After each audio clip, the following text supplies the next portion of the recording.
And even if you were to have like a prompt of 10 different things, right? Like say if you had one prompt of like, oh, like here's 10 different personality traits, here's 10 different superpowers, here's 10 different drawbacks. I like coming up with random list of powers and then just see what I come up with. Imagine rolling just those things every single time. It's always going to vary. The possibility of that happening is, again, like a 1 in 10 chance, but it's like, it shows that there's always something else cool right around the corner that we can come up with, because there's no end to the prompts. There's no end to what we can roll up.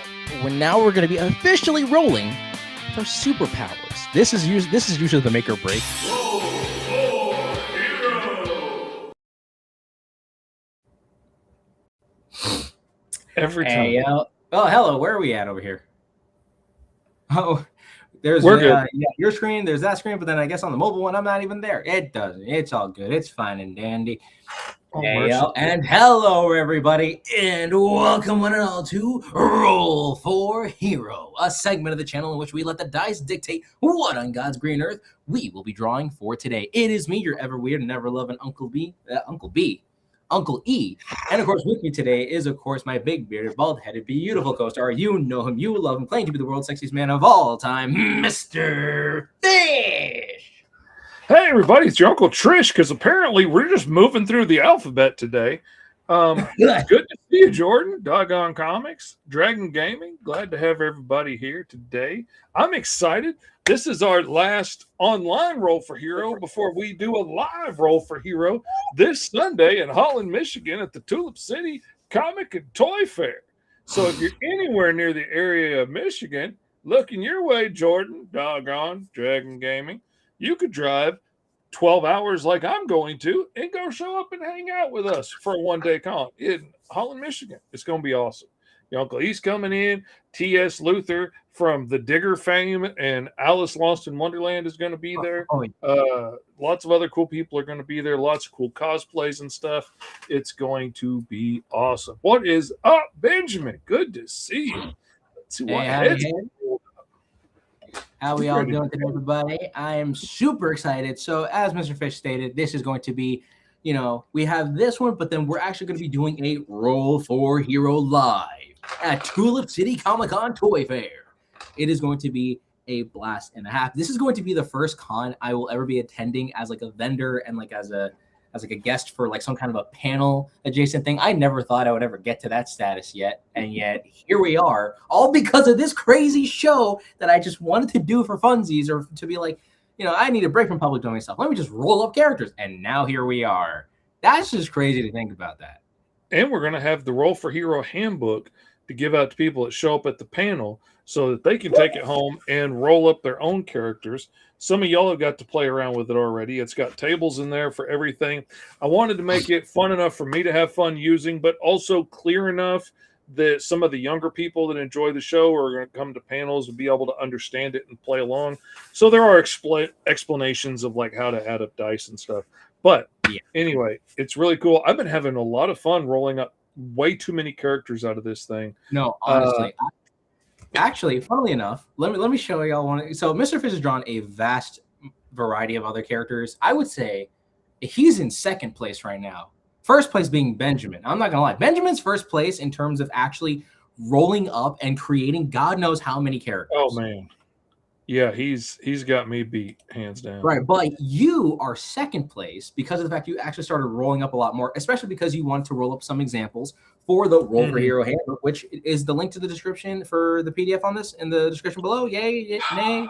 I'm not sure if it still is, because I closed it down to make the actual book up. It might be. I'm not sure, to tell you the truth. Well, anyway, outside of that, though, if you're able to somehow apprehend yourself that'll be fantastic. Not only that, but there will actually be a QR thing, because Mr. Fish showed me this really nifty thing he ended up making for his booth. And I think we're going to be like next to each other booth-wise, if I'm incorrect, right? Or oh, yeah. We're going to be right next to each other. Oh, yeah. So he's going to have this little QR code. So if any of you are attending to the Tulip City Comic Con, you guys can actually scan the QR code and get yourself the digital PDF of the Roll for Hero handbook. I am actually super excited for this handbook, not only for the fact that I can't wait to see what other kind of characters some of y'all are going to be creating out of this, but also we're going to see if we can expand and do some other like other ideas that you can roll from, create other booklets where you can kind of create aliens, maybe some fantasy creatures, something along the lines of that. So I'm super excited to see where they. Oh yeah. If anybody in the comments is old enough to have a little gray hair on your head, you may remember back in the heyday in the 80s of the like role-playing game explosion and like games like Heroes Unlimited that brought us stuff like the Ninja Turtle role-playing game and stuff. I freaking love me an expansion book. You know, I love them so much. And I bought every expansion book that I could find for Car Wars, for Heroes Unlimited, for the Ninja Turtles, for whatever I could get my hands on. I love an alternate book that has new rules and new tables to roll on and new ideas to add into the game and throw in. You know, I still collect them when I see them on eBay and stuff now because you know, you never know what kind of cool, wild idea is going to be that I can. Now, here's what I will say too. The one thing that I really want to do at some point. Now, obviously, the whole point of this show is that we're trying to challenge our creativity and create characters based on random dice rolls. Again, there are so many characters that we have drawn on this show that I have never thought I would ever draw in a million years, but yet I end up drawing them. Do you think I was going to draw a cougar-themed supervillainess? No. Do you think I was going to draw two bird alien sisters that somehow end up living in a cybernetic, or like in a cyberpunk world? No. Do you think I was going to draw a classic 1960s style sci-fi space hero? No. But we did it because it was fun and the dice dictated everything, and our imagination was the key motivational driver. Heck, in the Roll for Hero handbook, I even drew this little guy right over here, Crucible. Strictly made from the handbook itself. This is a character from the handbook. And to think, imagine, this is what I was able to draw. What could you guys create? And I can't wait for expansion packs. I want to see a sci-fi expansion pack. I want to see some fantasy expansion packs because obviously we have to make those. But that would be freaking amazing, right? Even going as far as to doing like monsters or, taking, or like, I don't know, something along the lines of that. Monsters was the only thing that I had at the brain at the time. But I mean, think about it. Oh yeah, man. We could do a monsters pack. We could do a cryptid pack. We could do a pack just for aliens and different ways to roll up different aliens and come up with different ideas. All that other kind of fun stuff. Oh man. And then not only, see, that would be a really fun one to go into about like rolling up random objects and then like how could you combine these random objects together to make a cool spaceship or a cool like road warrior type vehicle or a weapon or whatever.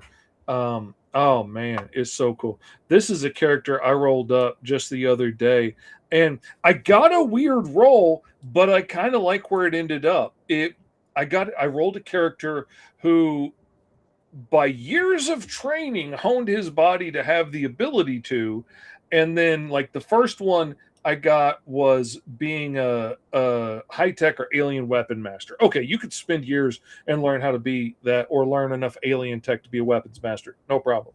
And then the second was he could turn his body into weapons. Okay, now I could give you turning invisible, like if you trained hard enough. Or say bulletproof skin if you focused hard enough. What's up, Eddie Von B? But like turning your hand into a sword, I find that hard to believe that you could train hard enough to learn to do that. But I then rolled like his power came from some outside giant object, like an ancient artifact or an alien device. And then it hit me. Like he got his powers spending his life studying this like crashed alien ship after an invasion. And he's so worried about another invasion, another threat from outside coming in and hurting the people he loves. He spent his life studying this weaponry and technology and built himself a suit that ties into the power source of this alien spaceship, and the nanites and stuff in this alien tech transform his body into weapons. So he did spend his life learning how to use this technology that does transform his body into weapons and stuff. And it's probably ultimately going to kill him, but he's willing to do this because he's terrified of another threat from outside that they're not ready for. So he spent his life learning to focus to do this. And I ended up with this really cool character. I really like the design. I threw in a little bit of a Centurion's vibe, thinking like a toyetic kind of thing where you could snap in other parts and stuff that he could build. See, that's a mindset that I gotta learn. I gotta learn how to be a very toyetic brained kind of person. But speaking of like different cool character concepts, I ended up asking because while the wife is currently back down with her family because she had to get rid of some stitches that she got from a thing, nothing too crazy. But she ended up FaceTiming her brother, my brother-in-law, and I was like, hey, buddy, I need you to just do me a quick favor. Let's just come up with something random. I kid you not, I pulled up the handbook. It's like the Bible at this point for Roll for Hero. I pulled the handbook out. And I'm like, all right, roll me this, roll me that, roll me this, roll me that.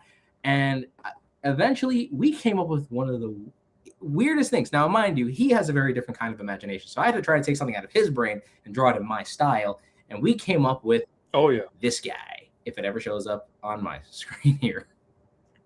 Oh, okay. Okay. Hold on, let me see. There he is. Let's make that big so we can check it out. So this is, I even have I even stole a little thing from you here where I, made like a little background image of some kind and then like put the name on there. I'm trying to move it. Move. I cannot move it to save my life. Here, maybe let me give it a shot. There we go. Okay, I lied. Okay. There we go. Oh, that's awesome. So he rolled up the following, which is, let me actually just kind of get all of this up here real quick. So he rolled up a not so, let me do one other thing here. I know a lot of that kind of happened. All right, let me see.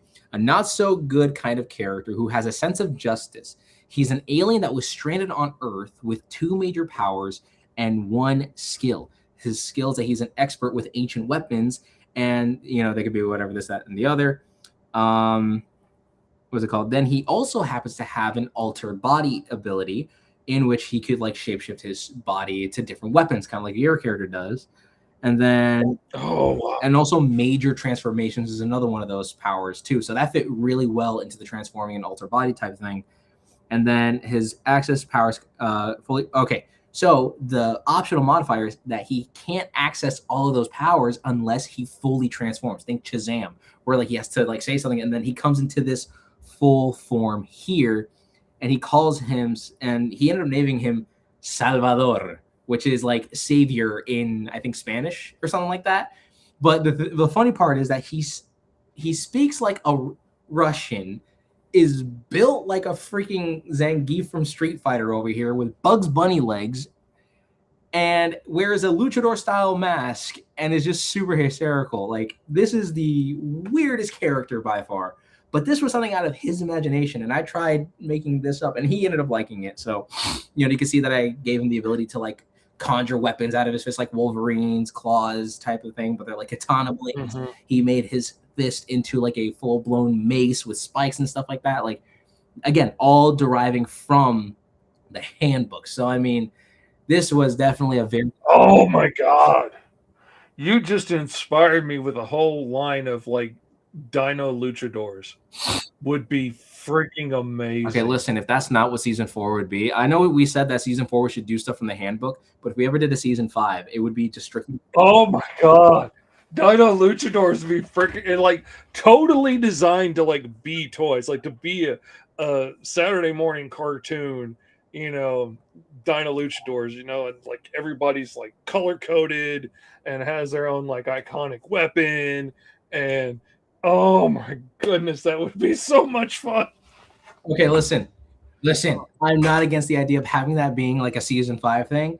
And also, I would love to make pocket comics, and it would be about like every like individual like dinosaur that we would draw up or something. That would actually be a fun series of pocket comics to make, where we draw up our 2 different like dinosaur luchadors and they fight each other in those pocket comics. Man. All right, we've been yapping. Oh man. Dude, that would be so freaking cool.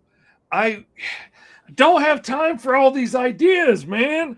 You're killing me, Smalls. Hey, listen, I'm killing myself here. You kidding me? I got so many other ideas I'm working on. Like the fact that I'm currently creating The Grub issue number 2, 10 pages left, and this sucker is complete.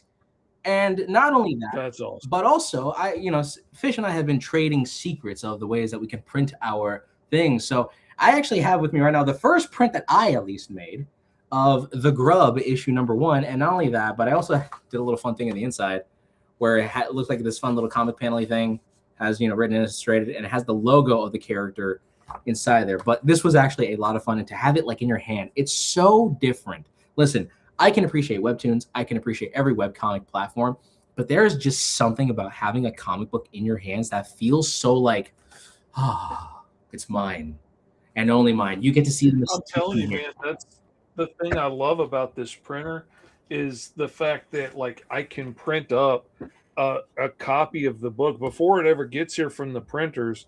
I can print up a proof and flip through it and look at it and like really know, okay, this looks good on the page. Because some things like they look good on the screen and then you see it printed out and you're like, oh, that font's too small or that font's too big or that ends up too close. Being able to actually hold it in your hands is freaking amazing. Not to mention, it's great for like making videos and stuff and, you know, promotions before the whole print run comes in. But that's neither here nor there because we need to get to what we came here for and start talking about the characters we rolled up. Now, you may remember on the first episode, I rolled up this Paladin Merchant dude, and you rolled up your Rhino Centaur Alchemist Paladin. Dude. Paladin. Well, yeah, you're a paladin, but your ultimate thing. What was your occupation again? So he's a paladin, but his occupation is alchemist. So he's like a really like very knowledgeable with chemicals. So he's bounding himself, and he's like, again, we're doing D&D logic here, or at least I am, where he swore an oath to learn everything about what the world can provide and how we can use the world to either benefit it, to use, you know, basically use what the earth or this world has to offer and find a way to either use it against people that are trying to harm others and also trying to heal those that really need it. Again, some kind of a divine-esque thing. Again, we also derived from the Aztec or the Incan adjacent empires, hence why this kind of has like an Emperor's New Groove kind of vibe, at least for me it is. But I like the way that Fish did his, I like the way that you did your armor on that. So I'm a little envious of that. I envy the fact that you kind of did the cool colors. And not only that, but like the armor looking like it would be from the stone pyramids themselves. From that looks spectacular. Oh yeah, I definitely like I went into the shapes that I was already seeing in the artwork and stuff and in the carvings and just brought those looks over and then like applied textures and stuff. What is up, Mark the Shark? Textures that were probably in fabric and stuff originally in the drawings of like soldiers and stuff, but then translate that into armor plates and suddenly came up with lots of cool designs and stuff. And I think ultimately in the original drawing, like these were probably feathers up here, but they make really cool missiles. They do. And so I get the same shape and it reads the same vibe, but then it also comes off as much more aggressive. But okay, so Benjamin says, well, oh, he absolutely has security issues, Benjamin. He's out in the wild in the strange world facing off against foreigners and stuff to bring back trade items for his god. He's got to be scared. And then the second characters we came up with, we got Rogue, and you got Assassin, and I got Baker. So the way that tell us about your dude. So my dude over here, the head shape too. So also keep in mind too that whenever we're drawing these aliens, at least for this season, we came up with a variety of different like head shapes and different doodles, as shown here. And for me, it doesn't look the same, but that's because I kind of took the inspiration from there and then advanced it, you know, enhanced it a lot more to eventually have what we got here. So, you know, this turtle character over here ended up probably working for like a higher and noble. Turns out, from like a quick Google search, turns out that there is a turtle god in the Egyptian pantheon that is claimed to be like an evil, you know, kind of a god. So of course, having him being an assassin, but even crazier, like my kind of character would actually work with the politicians within like this Egyptian adjacent society, and they don't really trust him because of the fact that he's associated with a turtle like god, which again is like the equivalent of following like Satan or something like that. Again, it's like super no bueno, but it turns out he may or may not have good intentions. He's an assassin. Maybe he's trying to kill someone who's trying to go against maybe his people or the people that he's actually like serving under, you know, like maybe if there's like some kind of a hippo kind of individual in this world, he will serve under them, but he's, you know, it's kind of like a he doesn't look trustworthy, but he might be trustworthy kind of a situation. And also his turtle shell is like, black as the night sky itself. So again, that would actually play onto the fact that, he's of that kind of lineage from these turtle-like people. So he is an assassin, but probably not like the Ninja Turtle kind, but more like I'm gonna sneakishly, murk out, the guys that are trying to screw over politically, if you will. I don't know, Dragon Gaming. I'm wondering if the protagonists aren't going to expose themselves at some point. Is kind of what I'm thinking. I ended up last week with this Fishman Baker, and the more we started talking out the ideas and stuff and what society might be like for these guys, the more I decided on, like, he's baking things that he can't even eat, and he's baking them for the humans, but that's part of his whole rogue thing, is to get in good with the humans and the warm bloods and what all the species that don't normally associate with the fish people, get in good with them, making the kind of things they like to eat so that he can traffic in information and stuff like that. But if things go down, he is dangerous and like keeps his rolling pin on him at all times so he can crack some skulls if need be, or if they won't fit in his large gaping mouth. I mean, also, I remember I made a TikTok where like I was stitching this dude's video when he was talking about ninjas and how they essentially just use the tools that they have, and that's basically like their weapons. Like it turns out the like, little daggers that are famously known, those are just like digging tools for most of those ninjas. Like those are just basic tools, like for cutting rice grains or for like digging holes to pot plants or something like that. Like those were basic tools. So maybe your character is kind of like an Egyptian style like ninja, but with baking skills, and he happens to use the baking or his baking tools as part of his arsenal. I've got a whole story idea. I did a logo and a character lineup for it. I tried finding it, but I couldn't find it fast enough, and I had to get back to work. But it was called Triple Shots, and it's basically that idea that there's many different ninja lines that are still operating today, and they have all focused on one different thing. Like there's an office clan, and they all, their fighting is centered around briefcases and staplers and letter openers and things like that. And there's like the cheerleader clan that are, focused on stuff that they can do. There's like a disco clan. Like there's all these different clans that are built to blend into natural life. And then some kid comes along, and it turns out that like their ninja guild that they transmit messages through for like who they're going to take out, who they're going to assassinate, is a coffee shop. It's a national coffee chain. And anybody that orders like a triple shot of this gets the information on the cup for like who you're supposed to assassinate. That's why the names are always wrong, because that's the name of like who you're supposed to go after and who the bounty is on. And some kid walks in and accidentally orders this thing and gets the information, and now one of the cheerleader clan is trying to get the information from him so that she can take out who she's supposed to, but now everybody's trying to get this kid to get the information, so she's trying to keep him alive and get him out of it. Okay, we have to work on that now, because when I made that video, I was talking about like a mom, a dad, and like two siblings that actually live their own lives, but they're all ninjas. Like the dad's an office worker, the mom is a construction worker, and they use like all the construction tools and stuff like that. The kids attend two different schools, like one's a bit more prestige, one's probably the public school, and you can see them using like origami ninja stars and little wasps as they're kind of firing them at like maybe the bullies or something like that. Oh yeah, that would be very interesting. But anyways, we're getting way off track. We've been yapping too much. We need to actually get some of these characters in motion, because again, I can yap about these ideas all day, but people came here to see us yip, yap, and draw. So we haven't done the drawing portion yet. So anyways, these were the head designs that we basically inspired, that were the main inspirations for the characters that we drew for last session. So Mr. Fish, let's roll up some brand new aliens to draw for this sandal-punk world. Let's go, baby. No whammies, no whammies, no whammies, no whammies, no whammies. Let's see, what do we get? Slowing down. Okay. I'm okay. Man, there are times where I forget that I made that doodle, and that's a duck or a bird or my God, what did I think of doing? Why?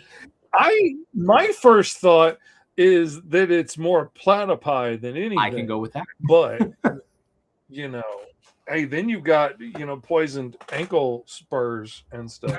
So this show, just saying. This season, to answer Mark Shark's question, yes, we have been talking about it, and we've been talking about maybe doing some mini comics that would be quick and easy to get done, but to get to play out the stories and see if any of them have legs to go any further. Do you have the cards that we can look at for rolling up the information? Yes, I do. We have this right over here. So we have 2d6, the Pantheon inspiration. Basically, at this point, I should have just really said like culturalistic inspiration here. So we have the following. So okay, so we did Aztec. Now we did Egypt. So if we roll those, we can re-roll again, because I don't want us to keep making more characters for one faction. I want to try to diversify our range of different characters here. So we have, of course, Greek, we have Norse, Hindu, Egyptian, Chinese, Aztec, Native American, Celtic, Japanese, African, and of course we have 12. So if we roll a 12, we can actually take 2 of them and then mash them up. So who knows if we can ever get to that within this season. Yeah, Mr. It does, Benjamin. It does. It does look robotic. And yes, I am quacking mad because I was not oh man. That was a really I don't know what I was thinking when I was doing that. That blob method was very interesting. Anyways, Mr. Fish, go ahead and roll for our different culture that we'll be taking inspiration from. All right. Number 6 is Chinese. Ooh. Okay, so man, I'm just gonna have to do a quick look. Where's my friggin' Was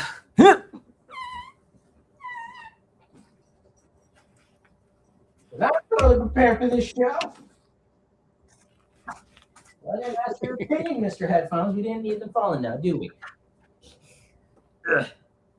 Carpet flooring and wheelchairs don't mix. Yeah, that can be a problem. Oh, yeah. And there you are. Thank God. We keep these on standby. So we have... All right. Up next, we have class. So we ended up rolling paladins and rogues for the last 2 episodes. So now we're going to figure out what are we going to be rolling for this. I shall be rolling this one with a classic 2d6. And if anyone's following along, please, follow along, see what you can do.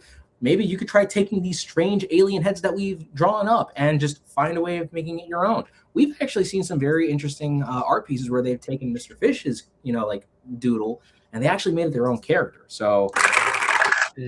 All right, we got number 10, Druid. Oh, Chinese Druid. This is going to be very interesting. Hello. Don't you love MacBook Pros when they do that? Anyways, so that's very interesting. So Druids are very much, for those that do or don't know, Druids are essentially like the nature class. They're the ones that would actually communicate with animals. They're very I guess they're just super powered hippies. They're basically super powered hippies, especially they have the ability to transform into other animals. So it would mine's starting to make a little bit more sense with the weird platyduck looking face. There you go. Maybe he's just taking a beast form. My Lord. All right. Okay. Now, occupation, we are going to both roll on. Yeah, so we can kind of do our occupation. I think is always interesting because we can go one of 2 ways. How about this? We're gonna let's switch it up here. Hello. So let's switch. I'm trying to make it bigger so we can see it easier. All right. If I can get it to move. There we go. Perfect. So okay. Occupation. Here's what I think was going to be interesting. I'm going to roll you in occupation, and you're going to roll me in occupation. Bet. I got my worst dice out. Oh, gee, thanks. It's the same dice I'm using all the time. 5. All right. You got an 11. I got a blacksmith. Okay. That's going to be interesting. Really? Oh, okay. That's what I rolled you. What did you roll me? You got 7. You're a mentor. Okay. A druid blacksmith. That's weird. Yeah. That's going to be interesting. That is very weird because they're very nature based, but okay, rocks, stones, they're all part of nature. So I mean, oh, that's gonna be interesting. It's like the great contradiction here. Yeah, but you're also like forcing them out of their natural state and into something else, which that's going to be wild. Oh yeah, this season has been wild. Everything and nothing makes sense all the time. All right. Now I gotta found it. That was a weird. I don't know what I was thinking. These shapes I really should have improved on. But here we are. Yeah, I'm telling you, Benjamin, a Druid Blacksmith is going to be an interesting one. I'm looking forward to seeing what he comes up with on that. Yeah, this is going to be a great. You know what? Let's also see if we can. If anything, we're also going to consider this practice for the panel. So, because apparently we only got 50 minutes. So, yeah. Oh yeah, we're blowing past that timeline already. Oh, very much so. I mean, we're having too much. But we're also going to be doing a lot of other different ways of that. We're going to do like pen, paper type of stuff, not really digital. Because y'all tend to. Oh, I forgot. I need to add them. I forgot I need to add them into the show so everybody else can see.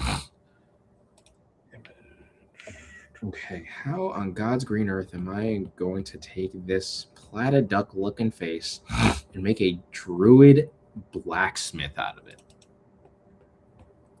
Okay, druid. Okay, so thinking about it now, they're very nature associated, right? You would also have to. This is also a very unique way of like trying to see their mindset now, because some characters are very simple. Some characters are very easy to be like, okay, they're this kind of class, and therefore they can act like this, and we can kind of go from there. Like again, my paladin alchemist, he is a scientist, but he's also devoting a lot of his time and efforts to creating different chemicals. The last character is like a political rogue that would actually assassinate those if they kind of get in the way of his mission, kind of a situation. So this one, I have to try to figure out a way to incorporate that head design into making it feel like an alien that would essentially forge weapons and other things with nature. Mm-hmm. It feels funny because I feel like your character is meant to be the blacksmith and mine was supposed to be the mentor. Oh my God. Oh, that would be very interesting to have a robot druid who is, like using blacksmithing to like try and come to terms in somehow with like bending his own nature as a way as opposed to bending nature to your will as a warm-blooded being to bend metal to his will to do what he wants. You want to switch characters? Honestly, you want to switch heads? I'll switch heads with you. I ain't scared. You know what? Okay. You know what? That's actually. Yeah, I think we should. I mean, if we had to roll each other's thing, it would make more sense if we ended up kind of. There we go. I'll take it. All right, we're doing it. I'll make a mentor platted duck. The funny thing was that I remembered I made like my own knockoff idea of like Ninja Turtles. I even made a whole video about it, but each of them are actually themed after like one's a ninja, one's a cybernetic one, the other one's like adventure based, another one's a cowboy type of situation. And I remembered, I knew that like a rat was taken, so I was like, I made a duck kind of a mentor character, which was funny. So in a weird way, it's like I'm almost giving that exact idea to you. All right, we're gonna figure this out. Also, here's a little fun idea as well. So, what's it called? Archive. My man says, will you be doing a public domain version of Phantasm from Batman: Mask of the Phantasm? Probably not. Again, there's just a lot. I really don't know. I've been really trying my best to stay focused on making comics this time around, though I really want to get back into making content. I'm primarily going to be sticking with the ultra value content, which is like me making knockoff things of already popular, established things, and then also doing the Heroes of Gold, where I take characters from the public domain and just give them a fresh coat of paint. I am planning on maybe doing like some fun solo role. Like I also want to kind of do a fun like show called Solo Roll, where I'll just take the Roll for Hero handbook over here and just roll up a random character and just kind of go from there. Or get to finally talking about some characters that I always wanted to make, or that I always wanted to kind of talk about, like talk about my character, the Grub, or Power Core, and like the world that they live in, you know, and like getting to talk about those. Because again, I want to focus on making comics, but I know that content creation is a really difficult thing to do, you know. So the fact that we even do this, as well as You ain't lying. what's going on? I say you ain't lying, man. Content creation is a whole freaking thing on top of like trying to make a living and trying to get books done and all that. It's a lot. Yeah. It's a process and a half. And trust me, I want to get back into making videos, but then also that puts making comics to the back seat. So it's really difficult, you know, to really master those two, especially since I'm like 10 pages away from finishing book number 2 of The Grub, which I'm so happy that I really am focusing on that book because it is so much fun to put together. And that book kind of established the fun in making comics, and also just learning that I don't have to take the process so serious. You know, I don't have to give it I don't have to put pressure into the comic making process, you know? Because here's the thing, I'm not trying to win an Eisner. I'm not trying to be, you know, some award-winning comic artist. I just want to make comics because it's fun, and I want to make it my living because I want to do what I love, you know? Is that too much to ask for in this day and age? Probably. But you know what? I believe it's worth it. We're just talking Street Fighter's 2026 trailer. If we're talking about if there's a movie, honestly, really can't tell you there because I have not been very knowledgeable in the cinema scene for a while. I do know that there are some other films that are out there that I really want to check out, like Project Hail Mary. I heard that did pretty good, and I kind of want to check it out, see what that's all about. Oh man, it is so good. Ryan went on and on and on about it on the 5-star feed, and I was like, it cannot possibly be that good. I was wrong. It is absolutely 100% And that good. speaking of the 5-star feed, you had a very interesting guest on your episode, or on that in that. Yeah, we did. We had, oh goodness, I'm blanking on his name now. God, I gotta look it up. Because it's like 2 first names. That's what's really throwing me about it. We had Philip Andrew. That's because I know a Philip and an Andrew. That's why it's throwing me off so bad. Okay. We had Philip Andrew, who was the 6th Ranger on Power Rangers Wild Force season. And anyway, he was on last week, and he'll be on again this week because it's a rerun. So you can catch at least the first half of the show because it's only going to let me do like the first 30 minutes of the show on the rerun for some reason. But anyway, that's going to be re-airing tonight on all the 5-star YouTube channels and stuff, hopefully. But yeah, it was a lot of fun. It was wild. It was interesting to hear him talk about it. And like, he's my age, so he was really too old for Power Rangers when it came out, and like knew it was a kid show, but didn't really get it. And then all of a sudden, you know, he's an actor, you know, working in Hollywood and gets called back a whole bunch of times. And, you know, they brought him out like 100 times to talk about this. And finally they wanted to bring him out again. And his agent was like, no, we're done with this. You've seen him 100 times. Either hire him or don't. And they're like, okay, we'll hire him. And he got the job. Crazy as that is. It is wow. That is some insanity, I tell you. You know what? Let's actually add something here. There we go. He's a druid. Turn it down. You know, I should think that like druids and, you know, characters that are robotic should be like Beast Wars Transformers in a weird way, because they have the ability to transform into animals. And that would actually be very interesting to see this kind of character like transform himself from like this robotic kind of person to then doing something very animalistic. So with that in mind, ooh, okay, I can see him kind of almost having like ox-like features, maybe. Benjamin says the duck looks like he has a snake tail for some reason. Give me time, man. Or just politely tell me my work sucks. Maybe I a robot alien could be made from a biomechanical material. True. I remember seeing this one fan art of what somebody did of Optimus Primal from Beast Wars, and they made some segments look like actual flesh and like the meaty parts of it because of the fact that they transformed into animals, which is a really interesting thing that I wish they would have dove into. So that's not a bad idea. That's terrifying and interesting. Now the question is, what would he actually turn into? That's the real question.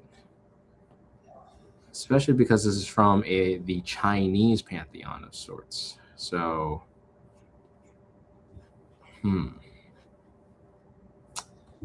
me totally not at all looking up Chinese pantheon creatures in any way, shape, or form. What if whenever you guys roll a 12 on the pantheon table, those characters become the protagonist team that keeps growing when you guys roll 12s again and again?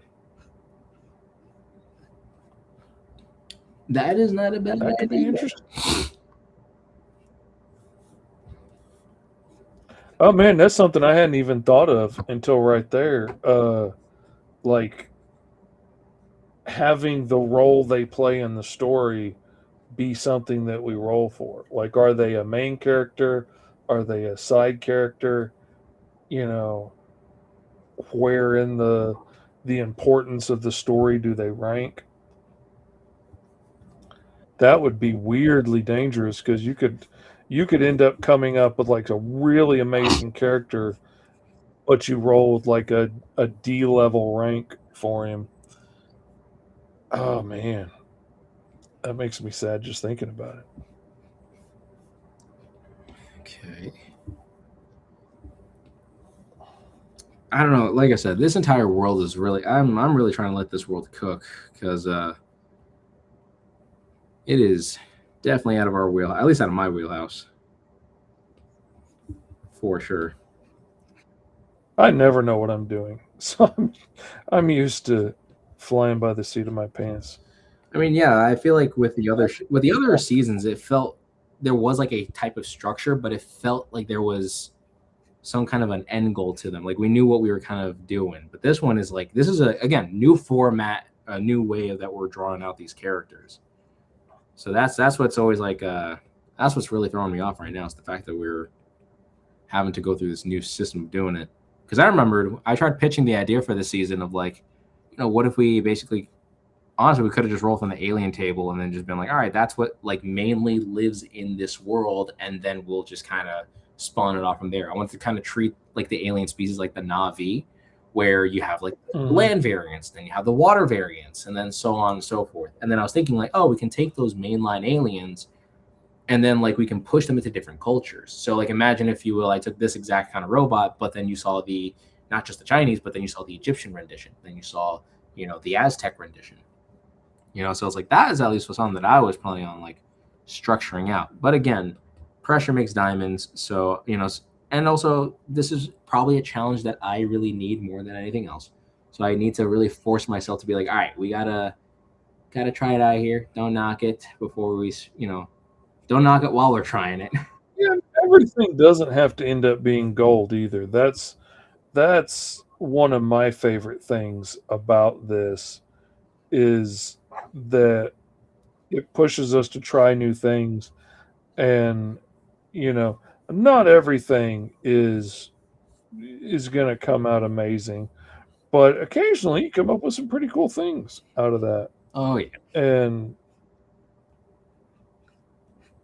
it wouldn't have got there, like I never would have rolled up a Teddy Ruxpin assassin robot if I hadn't been stuck to a random set of tables throwing me nonsense.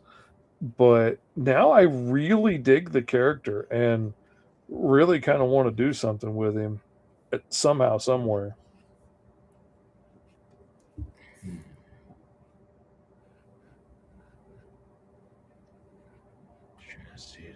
Here, I'm really trying to find some inspo to go from here.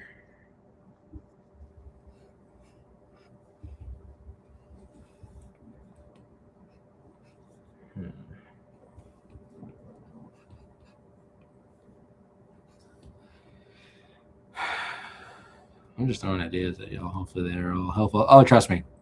Anything works. Imagine mysterious characters making armor for the creatures made of nature, like dragons made of rocks and trees. Interesting. Interesting indeed. Oh, that would be an interesting idea too. If he took a blacksmith's approach to being a druid, because he only understands how to work with materials like you would create another robot.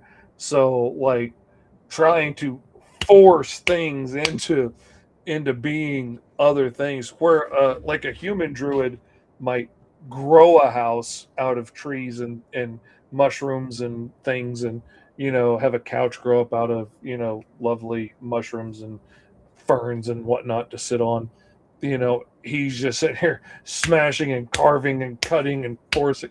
It's just an idea, but that would be an interesting take to me on the idea. But This do be an interesting one, and I like the. And again, I'm trying to go off of like the Dungeons and Dragons method of druid, where he essentially like he can transform into like an animal, because that's also that's like that's something that they can do. They can actually like in Dungeons and Dragons. wild form. I was trying to think of the name of it earlier, and I couldn't remember it. What was that again? Wild form, or at least that's what it used to be. Wild shape. Back in the day. That's the one. Yeah, there you go. There you go. It was wild shape. I don't know what they changed it to now, because they always keep coming up with new additions for D&D. I can definitely see this being a lot more of a slimmer kind of a thing. Probably like, again, it's very Bronze Age too. So like trying to see how this all kind of works out. Now, why or how was he made is the question. Was he an automaton imbued with the powers of nature, but yet doesn't know how to fully operate it yet?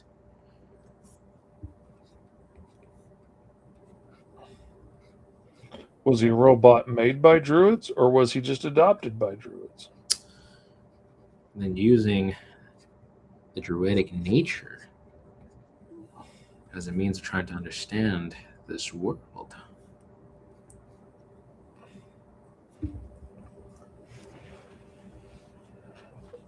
Dragon Gaming said maybe at the very end of the season we pick the protagonist from all the characters that we made by rolling, and spend the rest of the episode figuring out the story.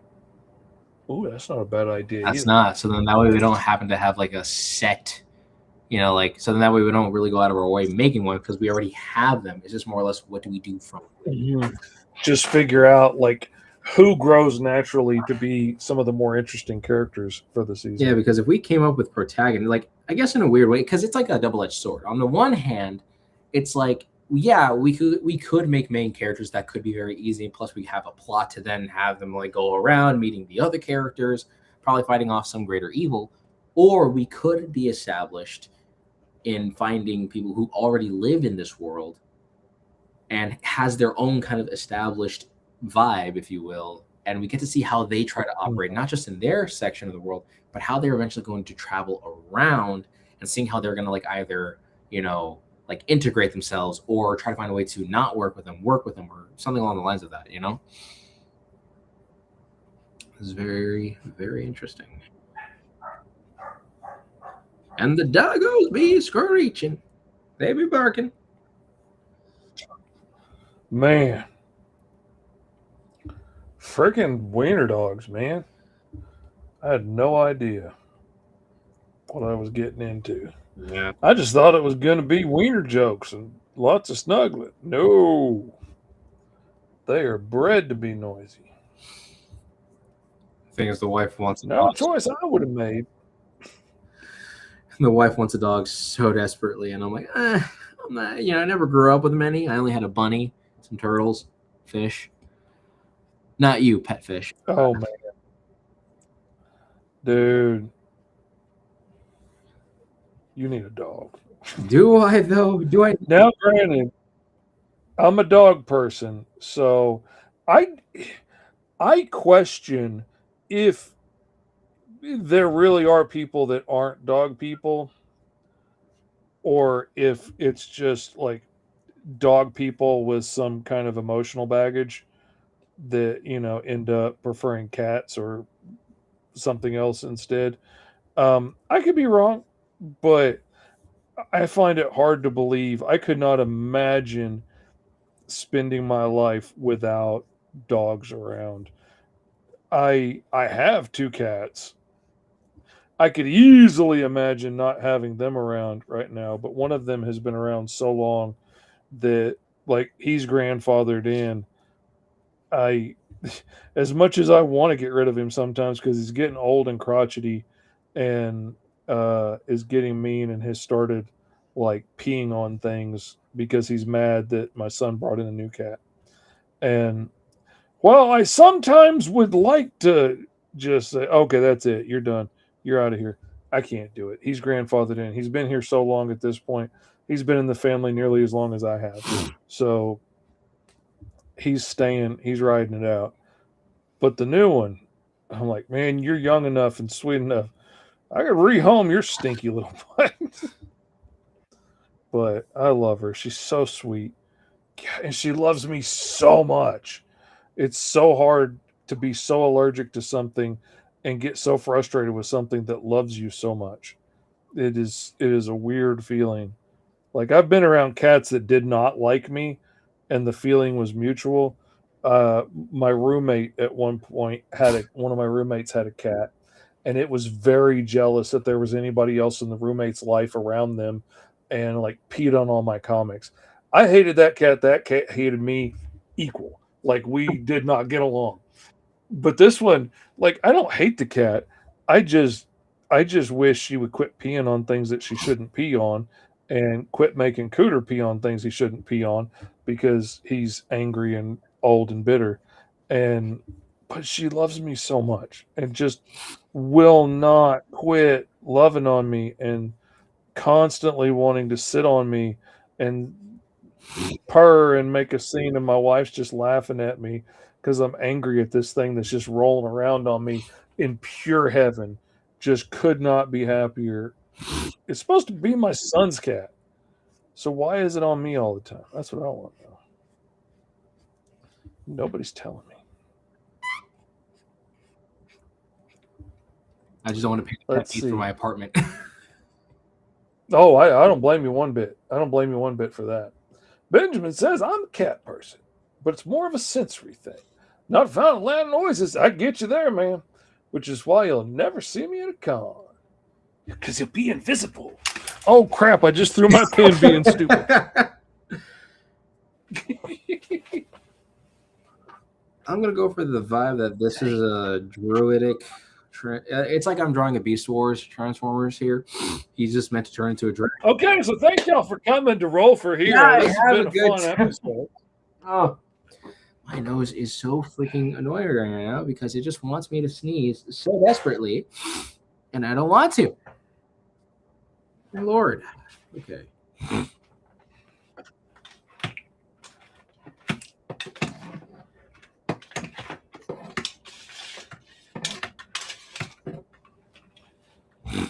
Huh.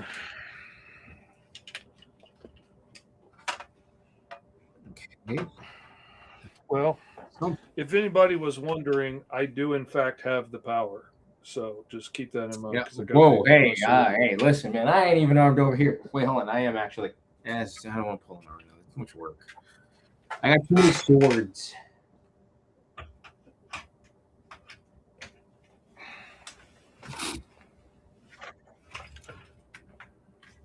There we go. Timothys's character would be. I'll be danged. Yeah, Ben. I think I threw it through the wall out the other side of the house. And no clip to the back rooms. Could be a Transformers character? Yeah, pretty much, honestly.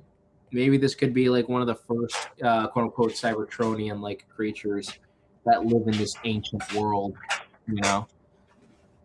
I'm thinking of Predacon Transformer or a rare Decepticon or Autobot that can transform into a creature. That's pretty much the situation here. The thing is, though, I don't think this dude works for any faction. Again, he's a blacksmith, so he's actually creating weapons. Maybe the way that I'm probably thinking about it is that since he's a druid, he has the ability to commune with nature. So I feel like he could use his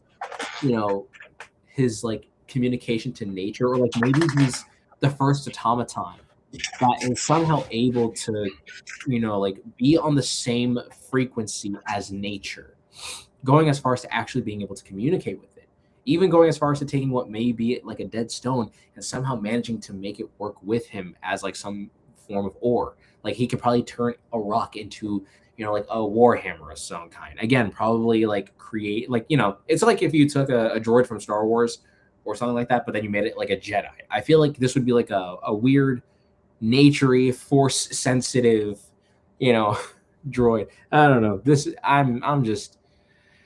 I'm figuring it out. That's a neat idea, though. And of course, it chooses the one form that I think is very much a universal concept here on our own world. Is a dragon. Like we have dinosaurs, we have and I feel like that dinosaur. Crazy crackhead theory here. I think dragons are actually just dinosaurs that just happen to be here. That's what I think, and it would make sense because every culture has one. Mm-hmm. And they all look a whole lot more in the original stuff like dinosaurs than they do like our fantasy dragons.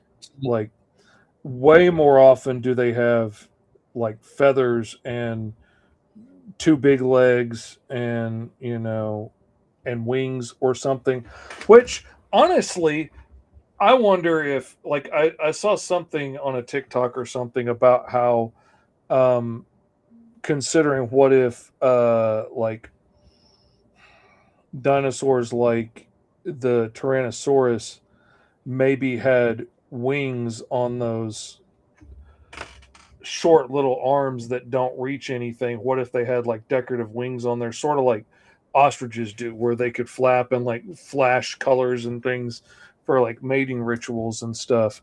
And that would look a whole lot more like a lot of medieval drawings of dragons that we've seen. There we go. And not only that, but maybe my character in particular ended up taking the form of a universal concept, a dragon, because it's one of the most common, like, life forms that everyone can kind of acknowledge. And it's like, oh, like, and that's probably the reason why it attunes so well to the frequency of nature, because of the fact that it, because it chose like a universal animal that is received all throughout the world. That reminds me of a story I wrote years ago for the original book I tried self-publishing that is now Alice Lost in Wonderland. At the whole thing in the first issue was this alien was trying to end his life because he had seen that in the prophecy, because they're psychic, he had seen that he brought about the end of his world. And so he left his world, which was blasphemy, because his people saw their world as the center of the universe and all life sprang from them and everything else is an inferior, creation below them, and super high and mighty and full of themselves. And so he runs away from his planet so as to not die there and fulfill the prophecy. And so they send the character who is now Rabbit to go track him down because he can travel dimensions and stuff. And so he finds him, brings him back, and then in punishment for his crimes, one of the elder priests gets mad and kills him, and which brings about the prophecy and unleashes these dragons, which in my story, the dragons were just these perfect spheres. Like, I honestly, like, everything else was inked by hand with a brush, and they were done in the computer, perfect circle with a perfect circular gradient. So they looked so unnatural in the scene of the comic book against everything else. And the point of them being dragons was they were the original beings called dragons, and they were so powerful that in a lot of stories they get referred to as genies and stuff, because their power over reality is just so strong that they can basically make whatever they want happen. They are terrifyingly powerful. But because they're so powerful, every species that has ever encountered them ends up naming their scariest animals dragons. So, like in the fantasy version of the worlds that Rabbit would go to, he would, occasionally face off against dragons and stuff. And they were just like named after these big spheres that were so terrifying to the ancient people. I thought that was funny. And then Doctor Who goes and does the same thing years later in their story. And I was proud that an idea I had was also an idea that, some of the best writers in the world, in my opinion, came up with. But also, I was kind of like, hey, you took my toy. But I wasn't doing anything with it, and they did something really cool with it, so I'm not going to complain. Beyond the 5 people that are watching right now.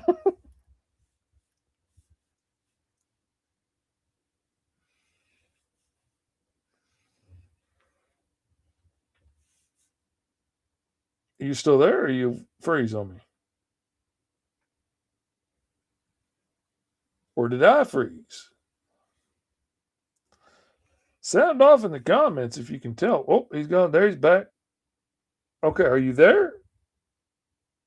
Can you hear me? He gone.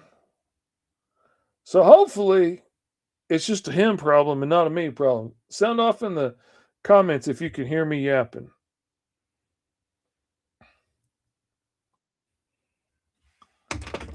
Yep, Mr. E vanished, all right. It's a mystery where Mr. E went. Let's see. Mr. E, am I here? Yay, nay? Yep, you're here. I hear you. Right. I can see. I don't know what happened. My computer was trying to crash out. Couple days, I'll even be able to give you a big old bear hug. There we go. All right. All right, cool. Dragon Gaming. Let me in. I was a little worried that maybe nobody could hear me too. All right, we're good now. Sorry about that, everybody. I don't know what that was all about. It's the lovely world of the interwebs. Anything can happen. At this point, I need to actually get a better professional PC setup because, Well, yeah, if you're going to do much streaming and stuff, I keep telling myself I'm going to upgrade to a better video card for this thing. All right. And now everything's all back in order. So I'm going to try to play with an aspect of this design here. And I want to play with like the dragon wings a little bit. And like use it as like the apron for the blacksmith. See, that's the thing. Summer Bandit 888. I used to get so bent out of shape when I would come up with an idea for a superhero and a background story and all that stuff. And then, every time I would come up with a character, it would feel like no more than 6 months. And then I would see it either in a Marvel comic or an indie comic or something. And it would be nearly the exact same character, same name, same costume beats a lot of the time. And I got so paranoid for a while that I started to wonder if somebody wasn't just following me around, stealing my little middle school ideas and, selling them to Marvel, which makes a whole lot of sense. Given today's day and age, I really wouldn't be surprised if that actually did happen. Eventually, I realized, A, most of my ideas weren't all that terribly unique, and they were just ripping off the same stuff I was ripping off. But also, like you said, a lot of us will be inspired by the same things. Like, if you look over my work at all and you see some of the stuff that is in Alice Lost in Wonderland, and especially The Mighty Call of the Cro-Magnon, then you're not going to be terribly surprised that I was really excited when the new He-Man movie came out, because it's pretty obvious that I like that stuff. And so, a lot of things that happen in there keep getting reused. Like, one of my favorite types of bad guy is the evil clone, which a lot of people hate, but it's my favorite, and it's not because of Bizarro or anything. It's because of Faker from He-Man.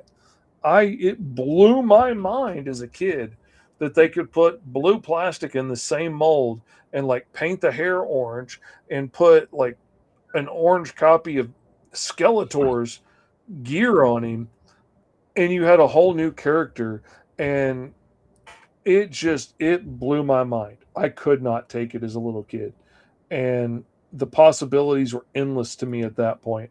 And it's also when I realized that He-Man was a toy.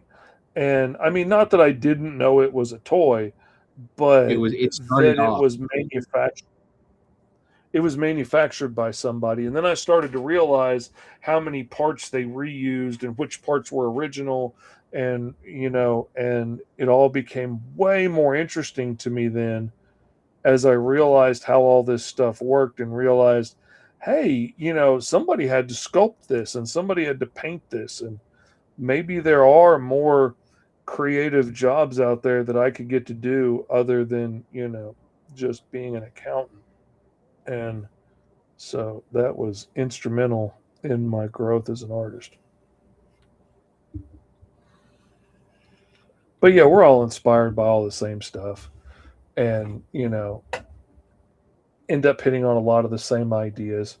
The chat's going so fast I can't keep up with it. Yeah, both DC do rip each other off. They do that a lot. I mean, oh yeah, because Deadpool from Marvel is a ripoff of Deathstroke from DC. That is also true. 100%. Imagine if the duck alien encounters the birds of a feather team from the Cyberpunk universe. There's the crossover we didn't know we needed. Man, it's been a minute. Now we do.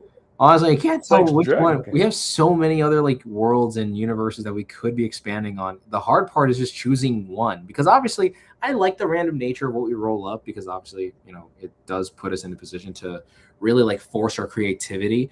But then on the other hand, it is nice if we probably went back to visit something. Like, for instance, we have an entire Steam. Oh, it would be so much fun to just sit back and do superheroes and villains, because that's easy.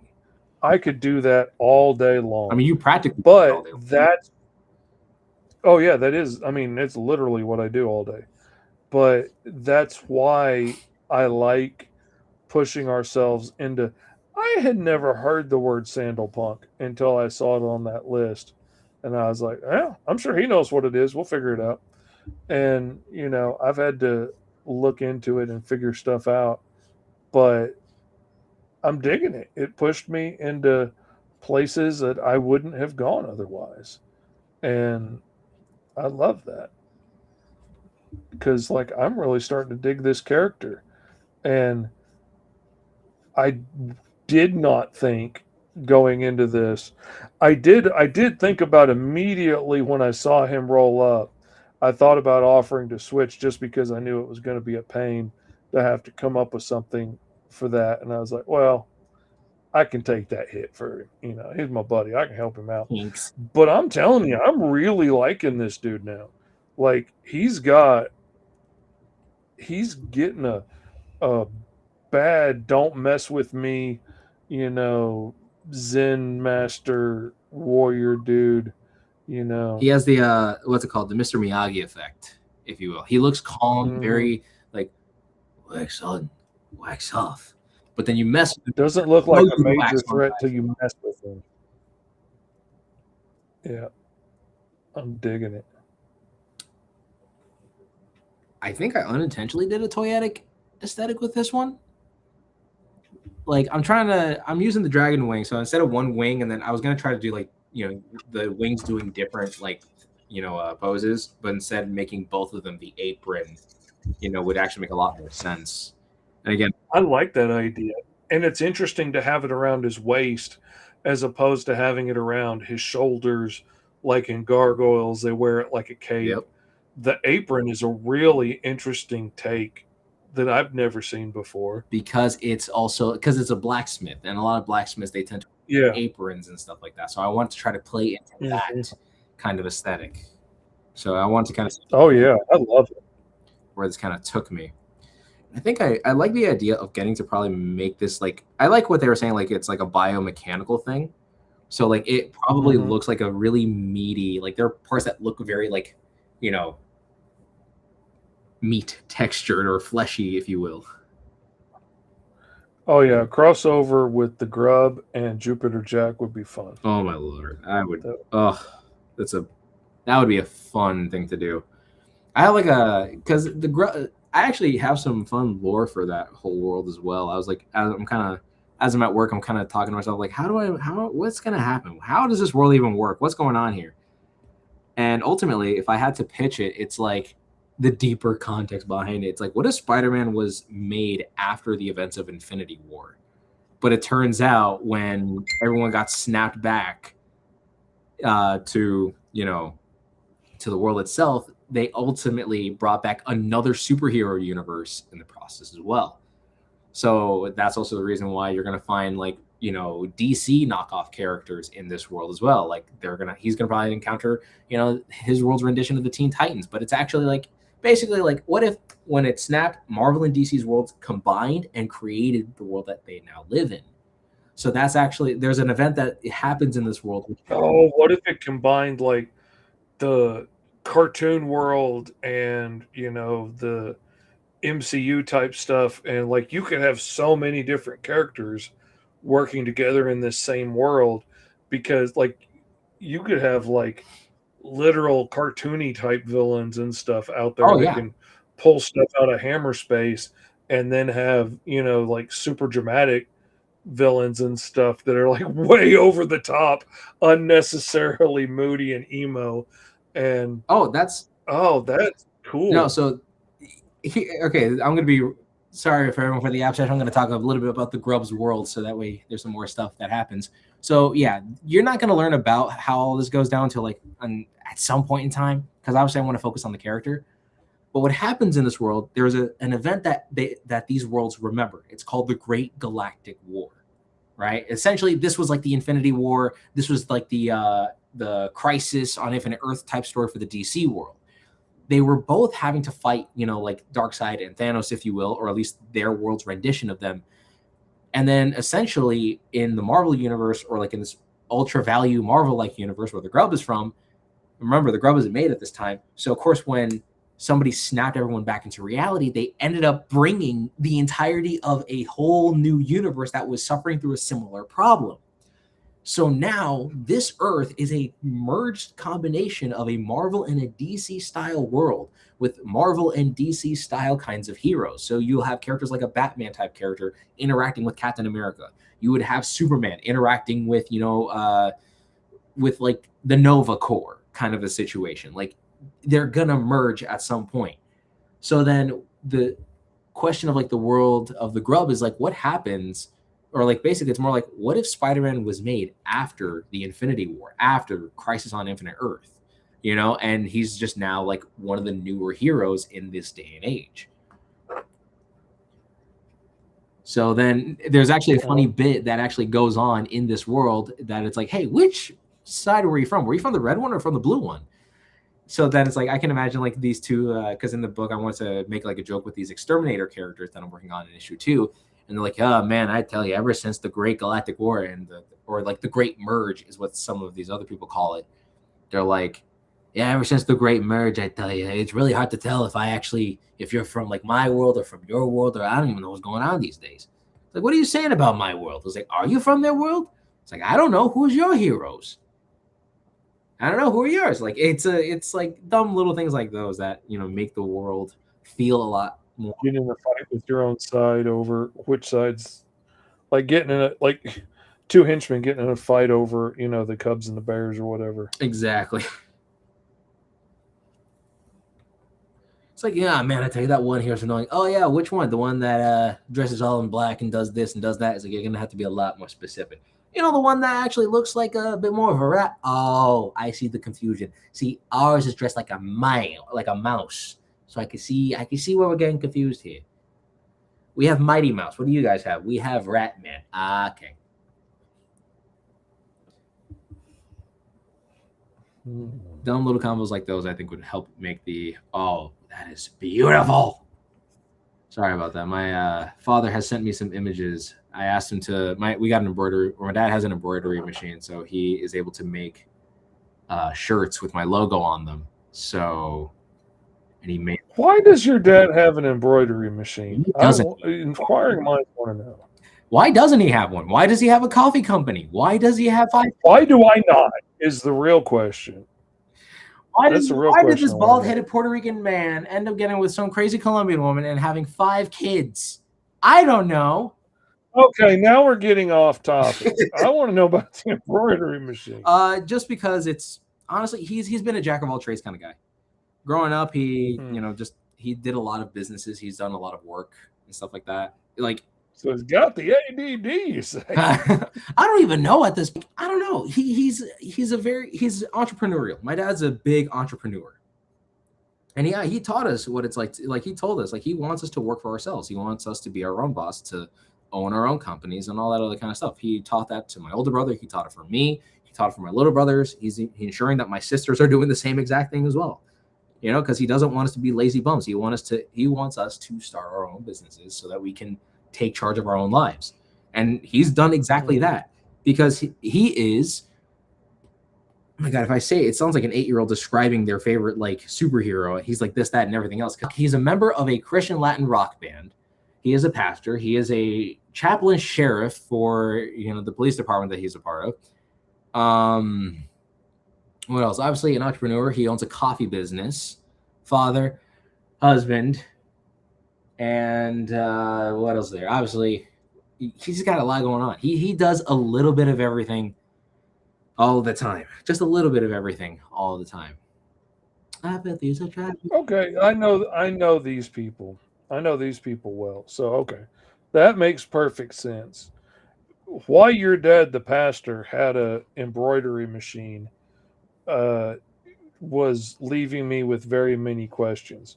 Why your ADD dad, who also happened, one of his many things he focused on was pastor, along with all these other interests, that makes a whole lot of sense to me. I get that, because I was the same way. Like, I mean, I spent years learning glass etching. I had a mural business that did real well for a while. I did logos and stuff. I spent time learning every trade I could, because I like gaining knowledge. I like accumulating things I know how to do. And I wanted to be able to offer everything as like a one-stop shop. But it turns out it makes you harder to remember that way. Oh, yeah. And when you're the guy that can do everything, you're the guy that gets forgotten. But trust me, nobody forgets, as he would call himself, Jasonius Maximus III. But you can call him Jay. That's my kind of guy. Oh yeah, I mean, also, like I said, he's a jack of all trades too. Like, he has done basically everything. He obviously didn't grow up in the most, financially best environment, so he made do with what he had. You know, my grandfather, my dad's dad, he ended up inspiring him. He got him like this. I forgot what it was. It was some kind of a musical type of instrument, of some kind, and it inspired my dad to go to college, be a production guy, hence how he, got with my mom, because my mom's brother, my uncle, ended up becoming the lead guitarist and lead singer for their band that they have been, going all around Latin America. They've done all of it. They traveled, and, the way that my dad used to say that he used to be a rock star on the weekend, because every other weekend he always had a gig elsewhere, Mm-hmm. He even used to do my kids traveling everywhere, playing in the band we were in.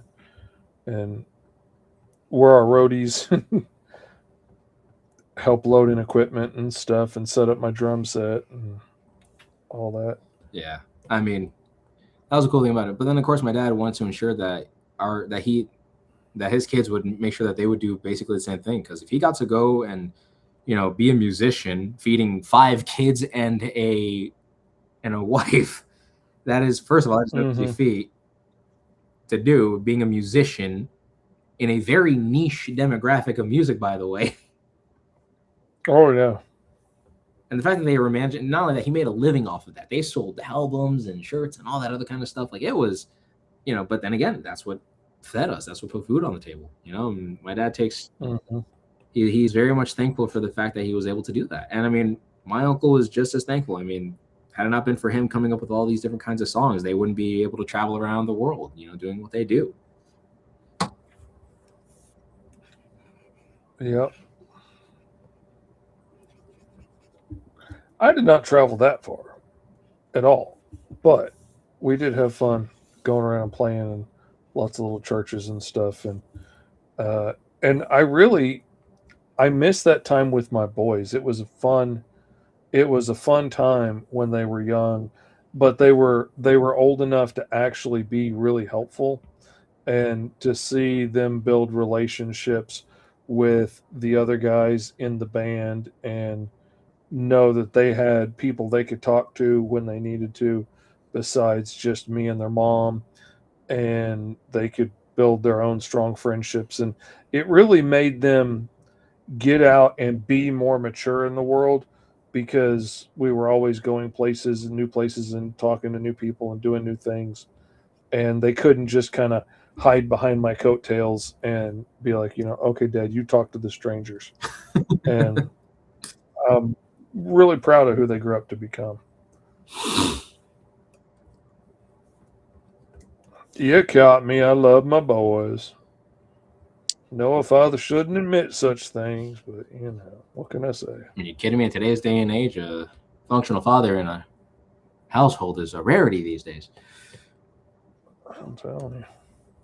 But yeah, I was surprised when I found out my son's fiance, which, by the way, my youngest just got engaged. I was surprised when I found out his fiance's parents were still married. But that doesn't happen very often anymore. I mean, at least I asked this time. Last time this came up with a kid, and admittedly, this was like 15 years ago. Okay, yeah, was the last time this issue came up with a kid that I was talking to. And I was trying to be ginger about it. I was like, okay, so is that your mom or is that your dad? And he's just like, yes, that's my dad. Yes, that's my mom. Yes, my parents are still married. And he just went into this defeated, oh, I have to say this for the 10,000th time attitude. And I felt so bad, because we were at church. I was leading the youth group this kid was coming to, but it just never entered my head in a million years that this teenager's parents could still possibly be married to like their high school sweetheart. And they were, I mean, it is a rarity these days. It is. It is a rarity. It's uncommon. It is. And I mean, honestly, because what's it called? I mean, heck, even my in-laws, they had from the stories that I was told, they had rough patches here and there, and they were like on the verge of that kind of situation, but they stuck through to it. Not only that, it actually kind of broke a chain, if you will, because divorce was very prevalent on my mother-in-law's side of the family. So for her, she hunkered down. It's like, no, we have kids. We can't be separated. We need to be part of their lives. We can't be in any of this kind of nonsense. So they really hunkered down to it. And thankfully, I have a somewhat emotionally stable wife. So, I mean, hey, I'm winning to an extent. Yeah, it's a beautiful thing when people can do it right. I have also seen people that are doing it for all the wrong reasons, and like, admittedly, me and my ex-wife, we made it to 23 years, I think. And if I had had any say in it, I would have stayed till I died. I also, would not have complained if I had died 5 years ago because I was ready to get out. But my autistic self, and my faith, I was like, I made a promise. It doesn't matter if, I got lied to in that promise. And, if I bought the car under under false circumstances and it turned out to not be what I thought it was going to be, I bought it. That's it. I'm done. I made this agreement. I'm going to stick it out. And I tried to do the best I could, and I was ready to stay forever. But that wasn't necessarily the right thing in a bad situation. Looking back now and being in therapy and talking with my kids about stuff, my kids would have been a lot happier and healthier if I had gotten out sooner. And I couldn't admit that to myself. Um, and my ex stayed purely out of, no, I am not going to be one of those people talk about that got divorced. You know, wasn't about I love you so much I can't stand the thought of not being your wife. It was just, I don't I don't want people to laugh at me because I got divorced. Mm. And that's not a good reason for staying. I think this all started. But when you can do it right, it's a beautiful thing. Oh, it is. And to think this entire conversation spawned off from questioning why my dad has an embroidery machine. Yeah. As the deep conversations do, they usually start with embroidery. Really just sewing in to the topic in conversation as I am about to sneeze. Are we happy now? God, my nose. I swear this thing wants to attack me every 5 seconds. Man, this cat has been killing me. I'm so allergic to it, and it loves me so much. It's driving me up the wall. All right, I think I got something down here. I am digging my little green platypus mentor Zen warrior dude. I very much see him as like a Splinter, Yeah. like the Kung Fu master kind of guy who spends all day studying and meditating and practicing in the mountains by himself, and studies how water drops on a rock for 30 years and now can jab his claw through a boulder and crack it in half. Kind of dude. I think I know what his elemental power is. Green. Your elemental power. But yes, to answer Benjamin's comment earlier, Benjamin, who goes under the screen handle Captain Obvious on Instagram, noticed that the duck's going to be green. I just thought it was an interesting vibe. Being a druid, I thought originally I started with green accents on the cloak would be neat, and I just based the whole thing green so I knew everything was colored, and it makes it easier to go in when I'm recoloring things to not leave little gaps. Like if I just made it white, that blends in with the background so much I wouldn't notice all the little gaps that I left white. So it's a trick I picked up to make sure I get everything colored. And the more I worked with the green, the more I liked it. And I was like, you know what? He's an alien platypi anyway, so I'm going to go with that. I like him balancing up on his tail, almost serpentine, like him being a short dude with a great big tail, but he can rise up on it like a snake, ready to strike and get up in your face. And how he would keep his heel claws covered with all of his robes and stuff, but could instantly if he wants to. But also, could pull up a whole wall of thorns to surround you or whatever, or, create some tree golems or something, or, any number of terrible things that he wanted to do with nature at his control. But just I dig the thought of this dude just spending his little Zen life up on the mountainside, communing with nature, and people seeking him out to teach his ways, and you know, How many times am I gonna roll? Let's figure this out. Hello. and I disappeared, Oh, now you're back. lost Right. all the comments. 1, 2, 3, 4, 5. All right, we'll see what we do with this. Dragon Gaming had said, "What are the stories y'all are thinking about for your characters, and where they're from?" And that's what I'm thinking. I'm thinking my dude spends all his time alone on a hillside, beautiful rolling hills with alien bamboo and whatnot, and just communes with nature, and people seek him out for his knowledge, or seek him out to try and take him out so he doesn't share his knowledge. But everybody leaves his mountain changed, he says. One way, for the better or worse, you will leave the mountain different than you came up. You will leave my mountain changed. Gundorband. Even never know.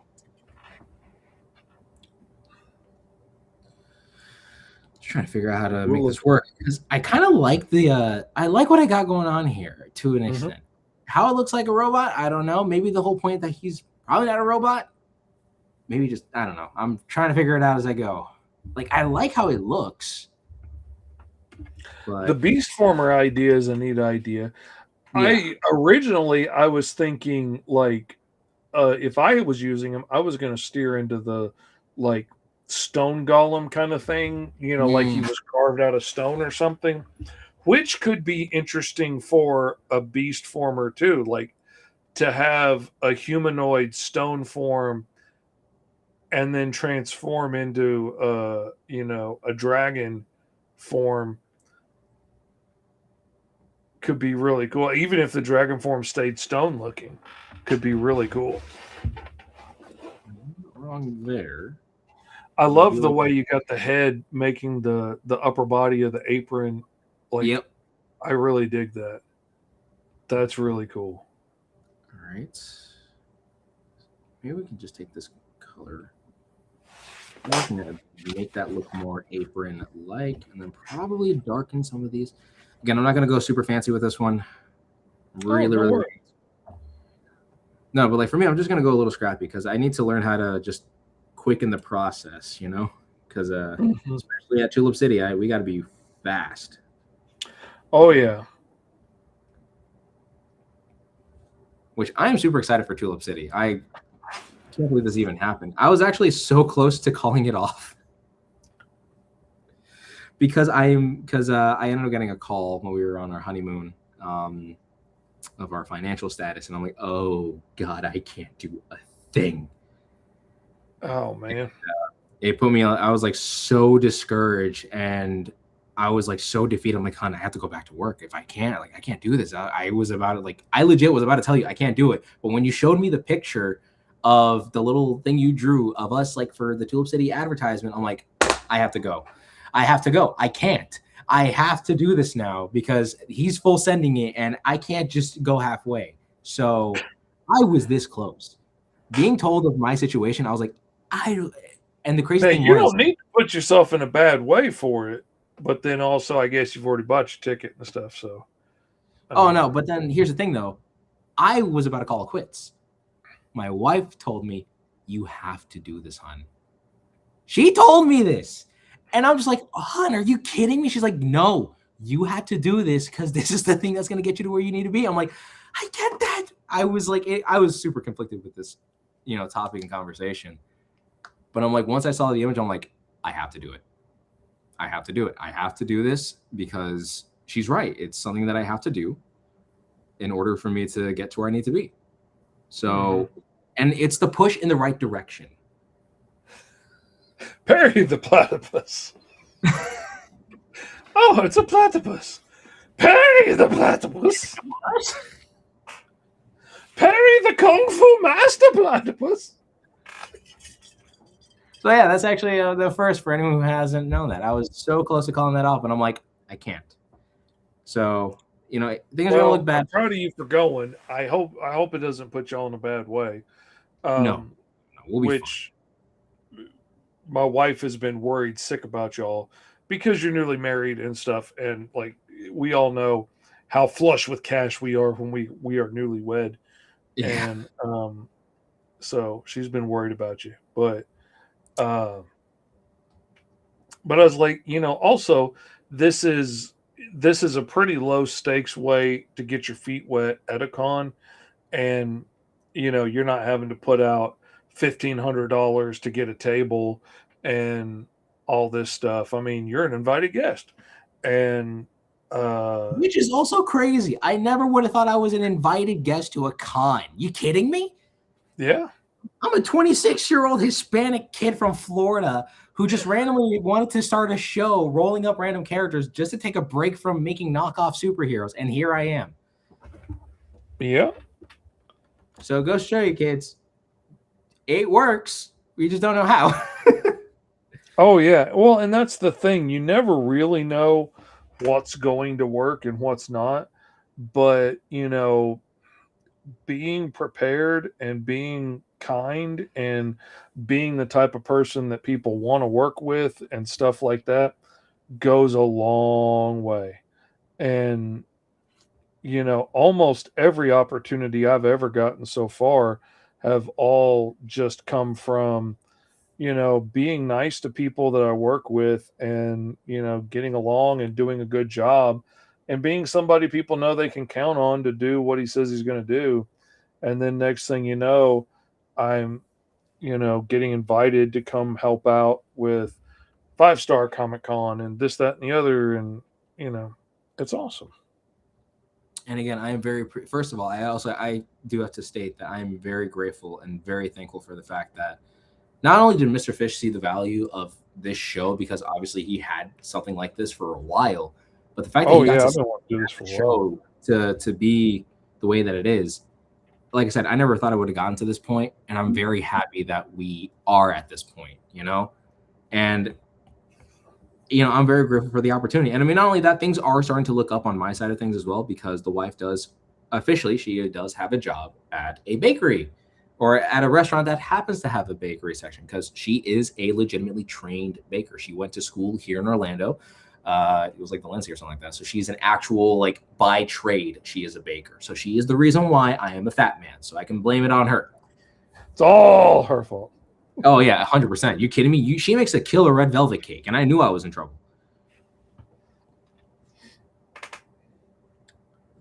She got a ring the very next day. Legitimately, it does help that my mother was a former jeweler, so that does play a very big effect on buying rings. Oh man, that's my boy for you. He known for thinking things through and taking his time with big decisions. His mom found out he got a ring when she was checking the bank statement, because she got a notification that his account was out of money, and she's like, "What did you spend all your money on?" He's like, "Oh, I bought a ring. I'm gonna ask Olivia to marry me," and she's like, "I've got your dad's ring that he gave to me that you were supposed to get one day." He's like, "Well, I didn't know that." It's like, well, you didn't say anything about asking her to marry you either. Like, this just bloop came up out of nowhere all of a sudden. And at least I did the payment plan, but also I got that thing for a deal. And it met all the criteria too. That was the most important part. The ring had to meet a lot of her criteria, and I'm glad that it did. And also, again, my mother being a former jeweler, like working in a jewelry shop, played such a huge effect. It was like perfect alignment on everything. All right, we are getting there. I'm actually really, dang, this is looking really good. I got a question. Is your name Devin, or is it Devontae Edwards? Because that seems to make more sense to me. It does make sense that way. And hello, how you doing? I'm just asking, because I don't want to be like Devin said if it's Devontae, but Your name could be Alice for all I know, and is just a screen name. But it seems like. And are you currently sounds like a lost regular in name. Wonderland? That is the real question. Make sure to go get yourself Alice Lost in Wonderland at GoMrFish.com. Yeah, pick you up a copy today. Maybe you'll find your way home. And I will have to traverse my way through Michigan. I've never gone to Michigan ever. So this is going to be my first time heading to Michigan in general. That's actually part of the reason we're going up early, because like we leave tomorrow to go up for a con on Sunday. But my wife has never been to Wisconsin, and we're so close to Wisconsin. We didn't go last time, and so she's like, if we go earlier, it'll be easier on you, and Mike could go to Wisconsin. And I was like, baby, if you want to go to Wisconsin, we'll go to Wisconsin. You wanting to go is enough reason. I'll go. And so we're going early just so she can go to Wisconsin. But not only that, we're also going to be, it turns out, friggin' TS of the Digger fame is going to be at said Tulip City Comic Con. So that's going to be awesome. I get to meet freaking TS Luther and Mr. Fish at the same time. Like, that's like basically meeting Jack Kirby and Stan Lee, in my opinion, in person. I wouldn't go quite that far, but I get it. Because, like, I remember, man, nobody is going to know who he is. But to me, Luis Rivera was the bomb when I got started working in indie comics. And I so wanted to be like him because he was working on new, different indie comics every day. And I thought it was his full-time job, but his family has a restaurant too. So he does a lot of work over there. The first time I got to work with him felt like I was getting to work with, like I was inking for Rob Liefeld or something, like I felt like I was working with a big shot, and most people would laugh because both of us are nobodies, but it was a big deal to me because he was doing what I dreamed of doing. And, getting to work with him on projects, getting to hire him to ink for me at times was a big deal. And it meant a lot to me. So I get what you mean. 100%. He was doing the thing that I wanted to be doing. And I think I am more or less done with my guy over here. Still pending, but the vibes are there. I like it. I feel like I could do something else with it, but I don't know. I feel like if I push too far, I'm going to like lose the intention here. Maybe. Who knows? Will I be losing the intention? We'll figure it out. Tune in next time to see. Heading to Nevada tomorrow. First, both excited and nervous. Seems very entertaining, very intriguing. Yes, of course. All right. There we go. He got the silky jammies on. The elemental power is green. What? Green. Wait, okay, so just let me clarify. You got earth, water, you got earth, fire, ice, lightning, and green. If anyone knows, they know, but I haven't seen the Ninjago movie, but that's where it's from. And man, it's really crazy. I remember when that show came out. I remembered waking up early. Ninjago came out when I was in elementary school. For context, I remember when that show was out. That was the show, and I remember the hype about the Green Ninja drama. That was insanity. Oh my God. We treated that thing with such like high levels of intensity. We were really like, who's going to be the Green Ninja? We all thought it was going to be Kai, but no, it was the main villain's son that he had apparently. It's crazy. Anyways, getting on to the comments. Do you guys ever make it out to the West Coast for cons? No. Haven't. Don't know if I have not yet.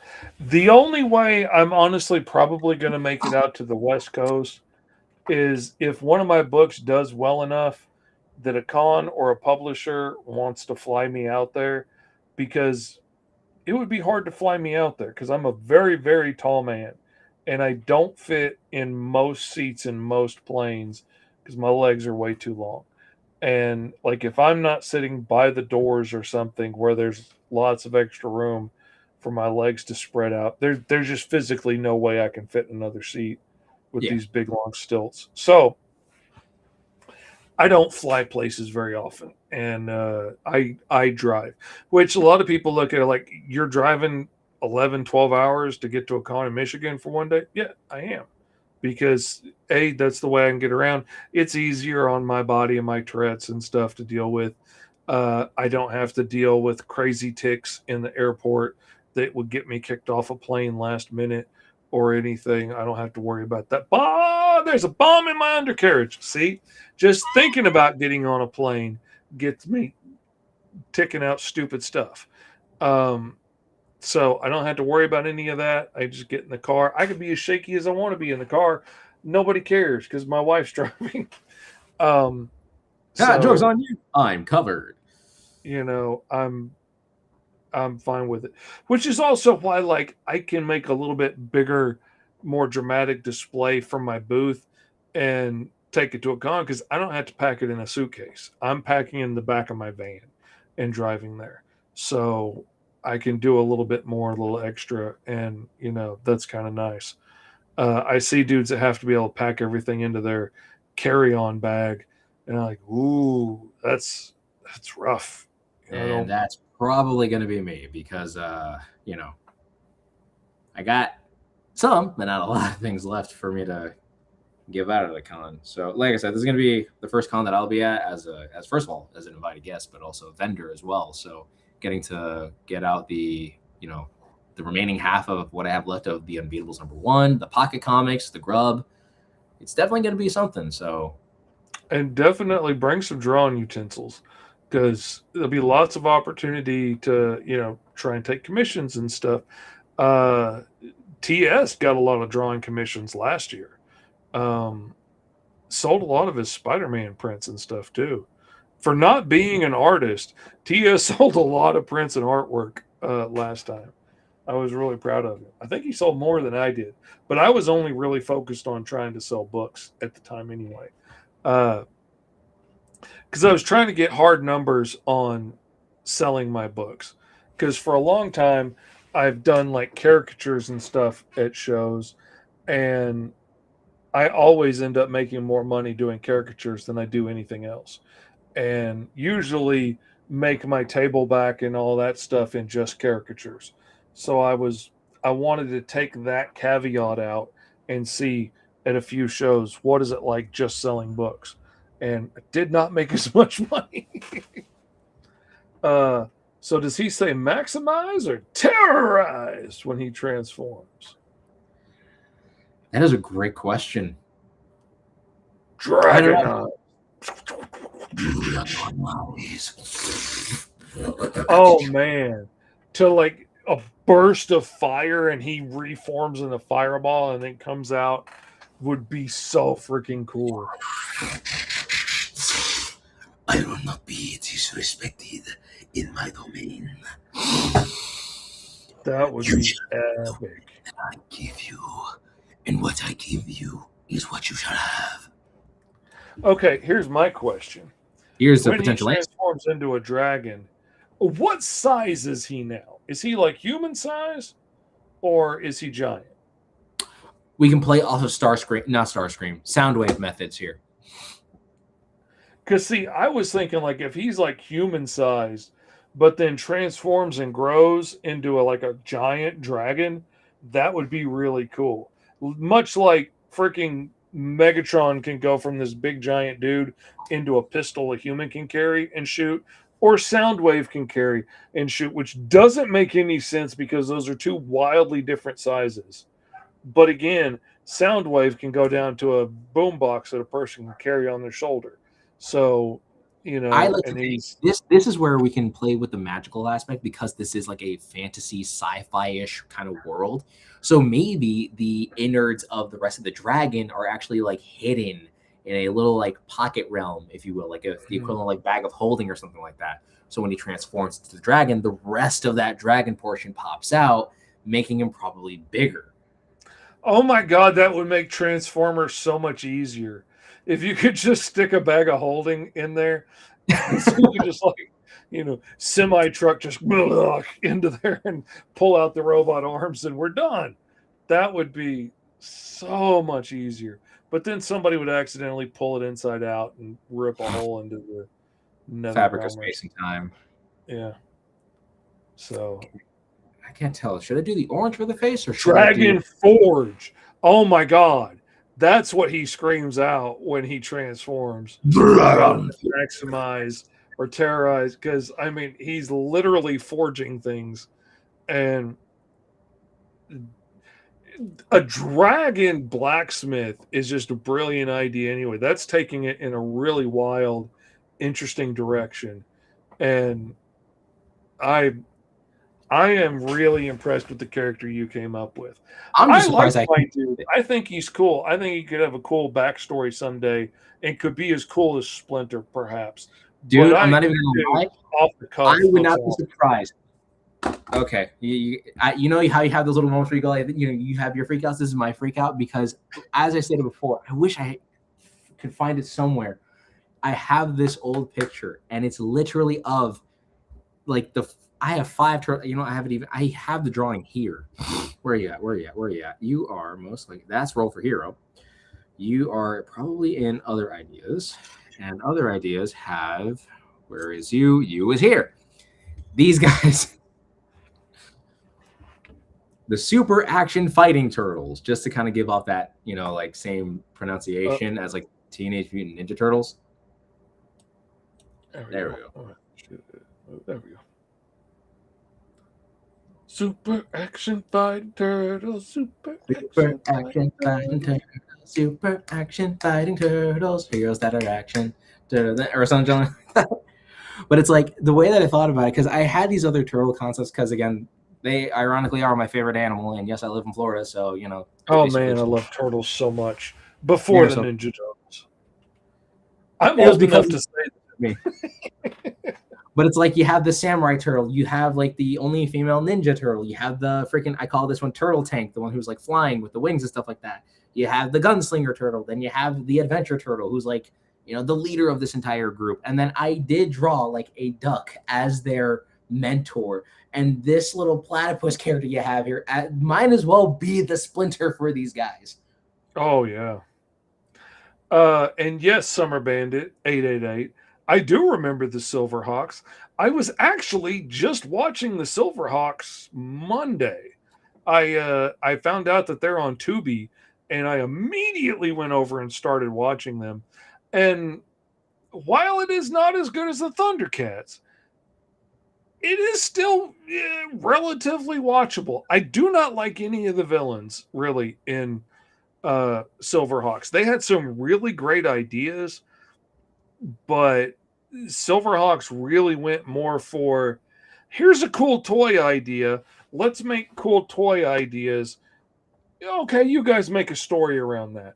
And, Thundercats knocked it out of the park with most of their ideas, except for the Burbles. And Silverhawks really gave it a go. But man, there's some characters in there like Yes Man that make me want to pull my eyelids off. But yeah, I've been watching Silverhawks. I enjoy it. But yes, boss. Yes. Oh my God, it's like Snarf. I can't stand it. Snarf. I can't stand the repetitiveness. Maybe it's my Tourette's. Maybe it's having common sense. But I couldn't stand it as a kid. I don't like it now. So here we go. Here's what we have so far. Are we going to play a nice one here? So episode 1 of this season, we have, of course, our Aztec alchemist paladin from, that region of the world. Then we have our Egyptian turtle-like rogue. And now we have a dragon forged. Dragon Forge, I think, is the best name for this guy. We have Dragon Forge, the, techno-organic, magical dragon automaton. I really love this. That says it pretty well. Oh, All right, hold on. We got to get your full face. I need to see the Mr. Fish here. I know that people can okay. see. See, that just gave me an idea. What doesn't give ideas? And we don't have you don't have to use the idea, but it just gave me an idea of what if like the wizard or whatever that created him, if he's an automaton, like if he's an artificial creation, what if they used dragon bones and dragon scales and stuff to carve this dude into an automaton, but the inherent magic of those bones and the scales and the leather and stuff that they made from the dragon ended up imbuing him with these dragon abilities and letting him be able to transform into the dragon form. So the whole transformation could be purely magical. Like he could be a mechanical being, like a clockwork automaton that they built out of this stuff. But the inherent magic of what they built him out of lets him transform into a full-blown dragon. I like that. That is a pretty cool idea. Not only that, this character does this feels like a toyetic character. This feels like a character that you could have as an action figure, like straight up. Like I could see this not as a Beast Wars Transformer. If someone could turn this dude into that, that would be freaking sick. Because transforming mechanics is probably going to be one of the hardest things that anyone could ever do. So my freaking hat off to the Transformer toy designers, because that's not freaking easy. But that is not a bad idea.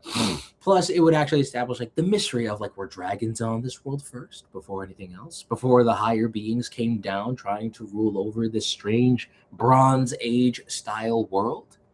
Mm-hmm.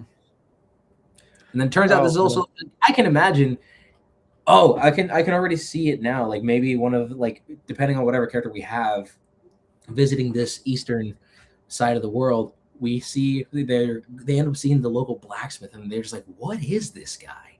He's like, what is it that you are here for? And then like they have this discussion and maybe they're like, we need to find the wise sage, druid, one who's claimed to know everything about nature itself with these in this part of the world. Is like, go to the highest portion of the mountain. You are there. You will find what you're looking for. But be careful. For those who go, they come back changed. And then goes back to his whole like foraging type situation. Like, that's like a nice little narrative flow there. Mm-hmm. Where like maybe he's actually maybe he's the blacksmith guard of that mountain area who protects the platypus sage because he's like an endangered species or something like that. And he's like the first line of defense to get past him to make it up to see the master.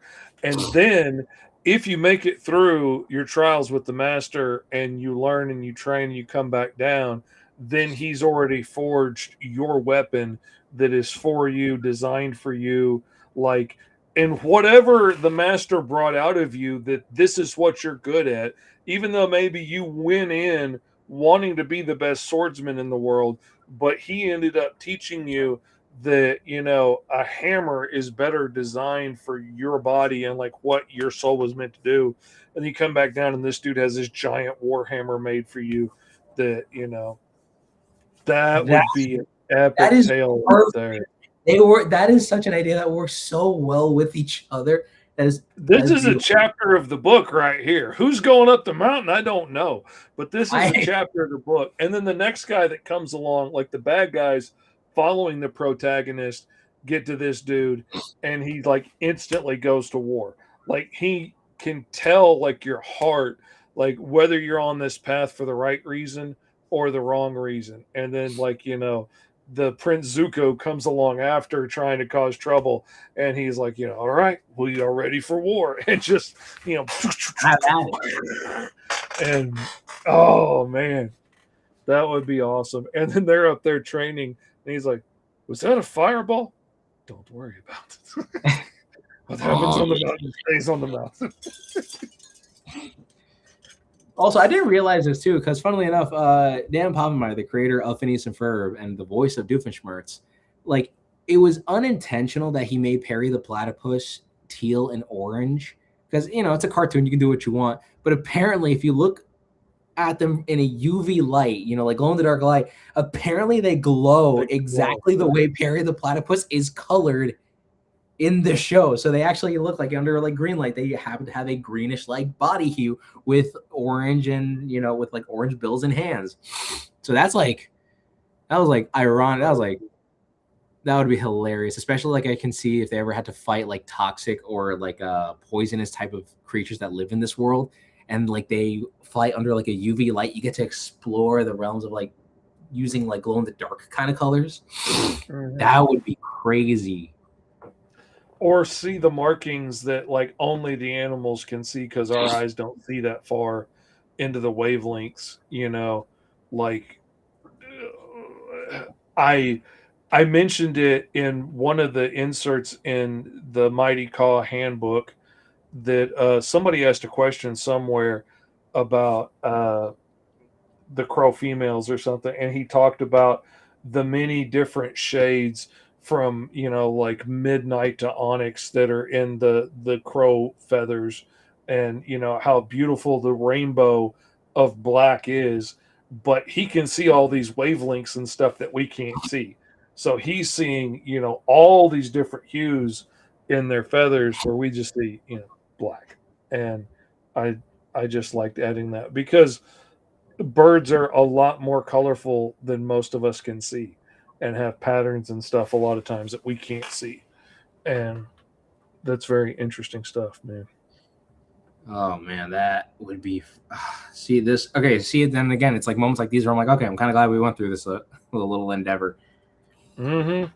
Contemplate my overall existence for this episode. I tell you what. I tell you, I'm really happy with this character. I love the way he came out.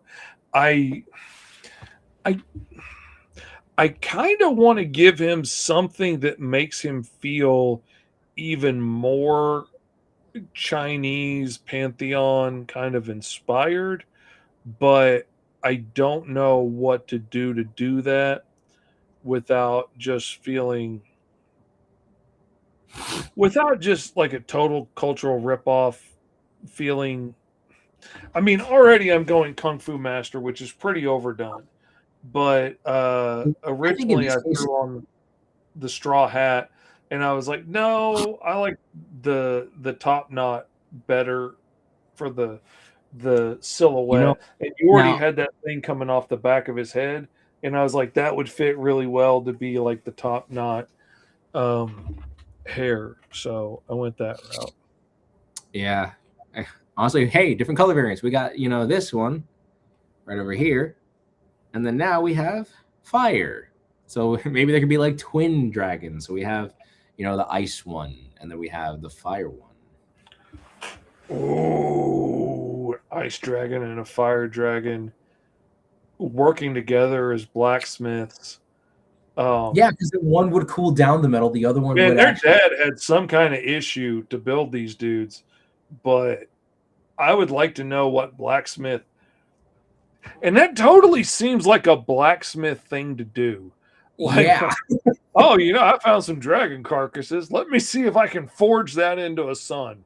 Maybe the original idea was that they were supposed to try to convert them and make like actual. Maybe it was like a Frankenstein situation. Maybe there was some, you know, mad mage out there who took, you know, the remains of dead dragons and tried basically reconstructing them and making them like undead ones. But in the process, some other dude came in, brought in their inspiration, and somehow created the perfect forging duo.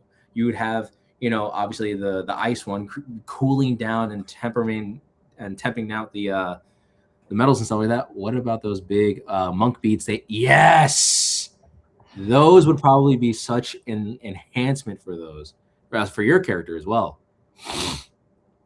I can see it as like either like a little ankle bracelet, or maybe like as a like either a bracelet or actually something from around the neck, or maybe even going down like a sash. But you know, that depends on how you drew it out here. Man, I never would have thought that. This is interesting. I actually like the fact that we were able to switch. I like the fact that we switched. This was really, really necessary because there was no way I was going to be able to come up with a character like that, especially being a what's it called, blacksmith. So This was a very interesting episode, indeedeth. But I really do Yeah, enjoy the way that. it's a lot of fun. I really enjoy. This one came out really cool. I dig it. Since I finished, I think there's also a topic I wanted to touch on, especially with the handbooks. While we're on this topic of rolling up characters and stuff like that, I also wanted to come up with the idea of like, what if we created like a basic, like, game structure? You know, like not like a crazy, like D&D thing, but like a basic, like grab some D6 and then just kind of play out like a little adventure, if you will. Like, with a Roll for Hero handbook, you can make your own villain, make your own hero, and then have the villain do a thing, trying to take over the world, maybe even stop, or like doing something. Basically, like, it would be interesting if we got to do the Roll for Hero handbook, but then also did like a fun little adventure book that would actually have your character fighting off, the villain you made from the handbook or something like that. So I don't know. I'm just shooting ideas. What do you guys think? Do you guys like the idea of the Roll for Hero handbook and then coming up with some fun adventure modules? That might come with like 2 or more adventures in which your characters have to either fight off a specific character, or maybe there's some situation going on. Who knows? I'm just yapping. I'm just saying words out loud. I love the way that this came out, though. Like, again, I printed this myself, so having this on deck was like, it's so nice. Feels very, official too, especially since since the cover is made from cardstock. So there's a level of professionality, a level of like a fine finish. That's not what I wanted to do. Okay, I did something and my keys are all messed up. My quick keys on the side of my tablet are all messed up for some reason, and they don't Give me a do. sec. I have a call coming in.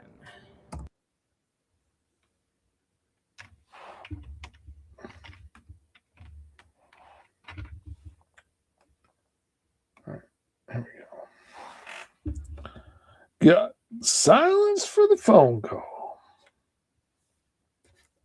Can't believe it. Wouldn't be me. We all been yapping, says Dragon Gaming. Yeah, indeed. Indeed. All right. What would be my best way of going about this? I'm going to turn that off. Turn that down low. And then I'm going to come in here. Now, this would give me a chance to add in a nice pop of color, too, other than just green. So I like that idea a lot. Not that color, though. I don't know why I thought I changed the color. It would have been smart if I'd actually changed the color. Instead, I just assumed I did. Like a fool.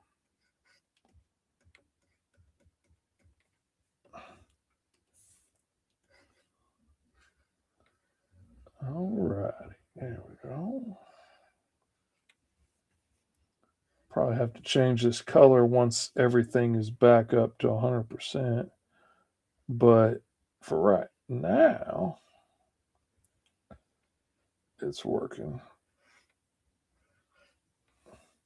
Right now, the only thing I really care about is blocking in the color so I can have a solid block of color to change to whatever I want the color to be in the end. Much like flats. I just want a solid selection area right now. That's not the layer. That's the layer. There we go. Almost tried to change the wrong layer. Crazy fishy.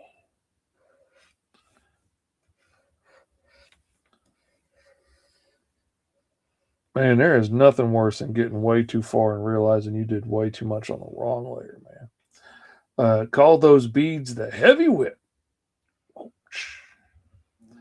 That's what I like on top of my ice cream is the heavy whip.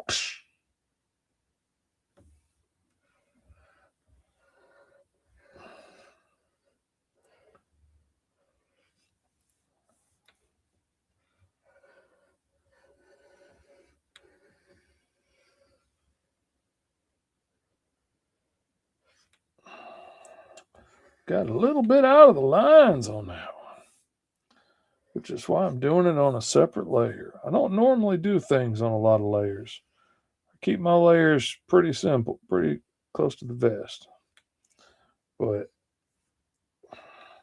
occasionally, if I want to try something out, I'm going to try it out on another layer so I can feel it out and see if it's right for what I'm trying to do.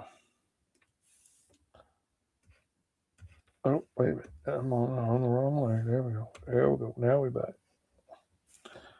All right. Well, he's still just a going. Crazy old Eli. Man, I'm too used to talking about my son. Esteban. Crazy old Esteban forgot we was on a show. Got the jaw jack. Which will happen if you're a jaw jacker? I should know. I are one. Been jaw jacking since way back in the day.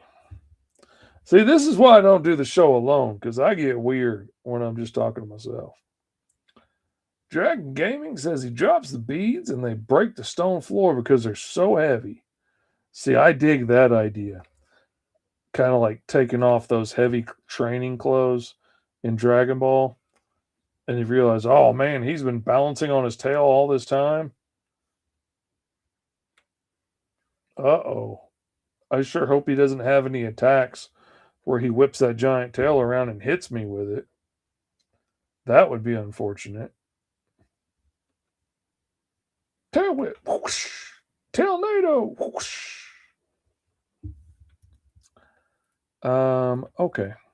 Well, you see, you got yourself a problem there, fishy. All righty. I'm going to have to lower that transparency a bit. Yeah, your problem is you done drew right over the toes of one of the feet. They're supposed to be in the front. Like a maroon. Like a maroon. We can fix it. It ain't a fatal flaw around y'all. Just made you look like a fool in front of Dragon Game. And that's something you'll never live down. Dragon Gaming holds grudges. That's what they say on the street. And I never argue with what they say on the street.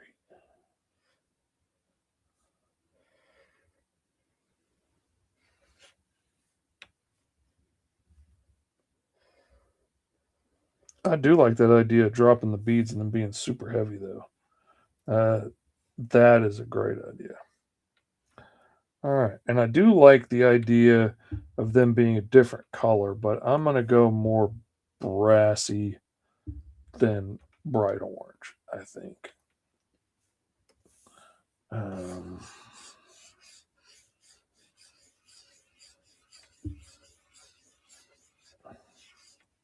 That is correct, says Dragon Gaming. All right. Bibbity, bibbity, bibbity, bobbity, boo. All right. Ba-doom, ba-doom, ba-doom, ba-doom, ba-doom, ba-doom, ba-doom. Ba-doom, da-doom, ba-doom, da-doom, da-doom, da-doom. I am back. I don't believe you. Well, I don't know. Anyway, that was my mother. She was just very excited for me about Tulip City Comic Con. That's awesome. She literally just calls. She's like, "Oh my God, you're going to Michigan! Tell us, like, just make sure to tell me what it's all like. I wish I can go there with you to see it." And I'm like, "Trust me, I would love for you to come too, because also it's Michigan. We haven't been there, so it's fantastic." She's really ecstatic. She wanted to at least know like how this was all going to go down. So very supportive parents. That's if awesome. There's a young parent out there watching this, which is most likely our nieces, nephews, and those in between. because I know they're going to be parents one day. And if they ever have a passion of some kind, make sure to support them in that, because that'll take them to the stars, man. To the stars, back, and then some. Because my dad has 5 questionable children, and somehow we're managing to work it out. Got a musician for a son, a comic artist, an entrepreneur, and 2 that are still pending right now. But he ensured that we were going to live. 2 kids are still pending. Hey, we don't know what they're doing with their lives. I don't know what my sisters When the are doing. DNA reports get back, bye, Joe. I don't know what my sisters want to do. I know what my brothers want to do, because, my brother's a musician. My little brother is about to work for Tesla. So, that's one thing. And my sisters, I have yet to discover what they want to do, because I know it's very much within the realms of working for the church, or at least one of them is. I know that my youngest sister, I don't know what she wants to do yet. So we'll figure it out as she goes. But if there's one thing I should say, I'm going to rant about this. So if my sister is watching this, Hadassah, I'm going to be attacking you from this point on at the time being. I hate the fact that you are a better artist than me, and it really annoys me. I have trained myself since I was 5 years old. I am 26, and I am extremely jealous of how she manages to draw. This woman, this tiny feminine specimen that I call my sister, is somehow a living printer, and it pisses me off. Yeah, it legit makes me kind of mad how good Bear is at his age, and he's always been better than me at his age, and way better than I was when I was that age, and it's always irritated me that he's so talented. I mean, he's got some natural skill, but he's also had the benefit of having somebody that can help give him advice and aim him in different directions, show him things that he could be working on to challenge himself.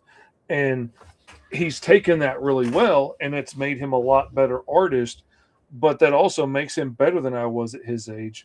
And he's professional quality good now, graduating out of high school, college age. I was not. I thought I was at that age, but I was not. And I was get by in an indie comic good. I wasn't professional quality good. And it irritates me, but I'm proud of him at the same time. I just wish he wasn't that much better than me. That's all. It annoys me because my sister, well, it also didn't help too that she also went to a very, very well-known art school in West Palm Beach. So she went to, I think it was called Dreyfus. I think that was the one. She went to a lot of art schools growing up for her. So she got much more of that kind of helping her out. Because if I was in those schools, I couldn't tell if I would either love it or hate it. Because being told to do art is one thing, but then when you get to do it, it's different. Like, for instance, I wasn't told to do this, show and, be a comic artist. I wanted to do comic art, hence why I like it, Mm-hmm. So I can't tell schools. That's one thing I can recommend about art school is it will force you to do things you don't want to do. And that's one thing you really need to get used to as a working artist, because 9 times out of 10, you're not going to be working on the stuff you want to work on. You're going to be working on stuff to pay bills. And it might be fun, and it's definitely more fun than digging a ditch, but it's still work. It's still, you're doing something for somebody else, so they will give you money. And that's not always the most fun stuff. But I wish I had paid more attention to that. I fought that tooth and nail as a kid. And I've always been fiercely independent and forged my own path. And that's usually been the hardest possible path. And I could have got to the same place if I'd taken an easier road. But I've only learned that through hindsight. Hindsight is 2020. Hopefully, not the year. It's even better when your hind's as big as all outdoors. Well, it is almost 5 o'clock, and we're going to have to get off of here so the next rerun can air.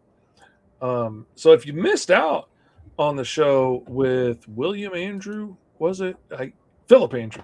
See, it's 2 first names. if you missed the show with Philip Andrew, the Sixth Ranger from Power Rangers Wild Force, you can check that out. It'll be on my channel here in a few minutes on the rerun. Oh, I need to see if Tony added his and get those in. Okay, we got to go. I love you. I forgot I have to do that. So, anyways, we're going to end our entire fun session here. So to our nieces, nephews, and to those in between, obviously make sure to follow these 3 simple rules. Make sure to stay awesome, stay weird, and to keep life to the easiest. Always remember that art inspires all, but you can inspire more. We'll see you all at Tulip City Comic Con. But until then, your uncles love you.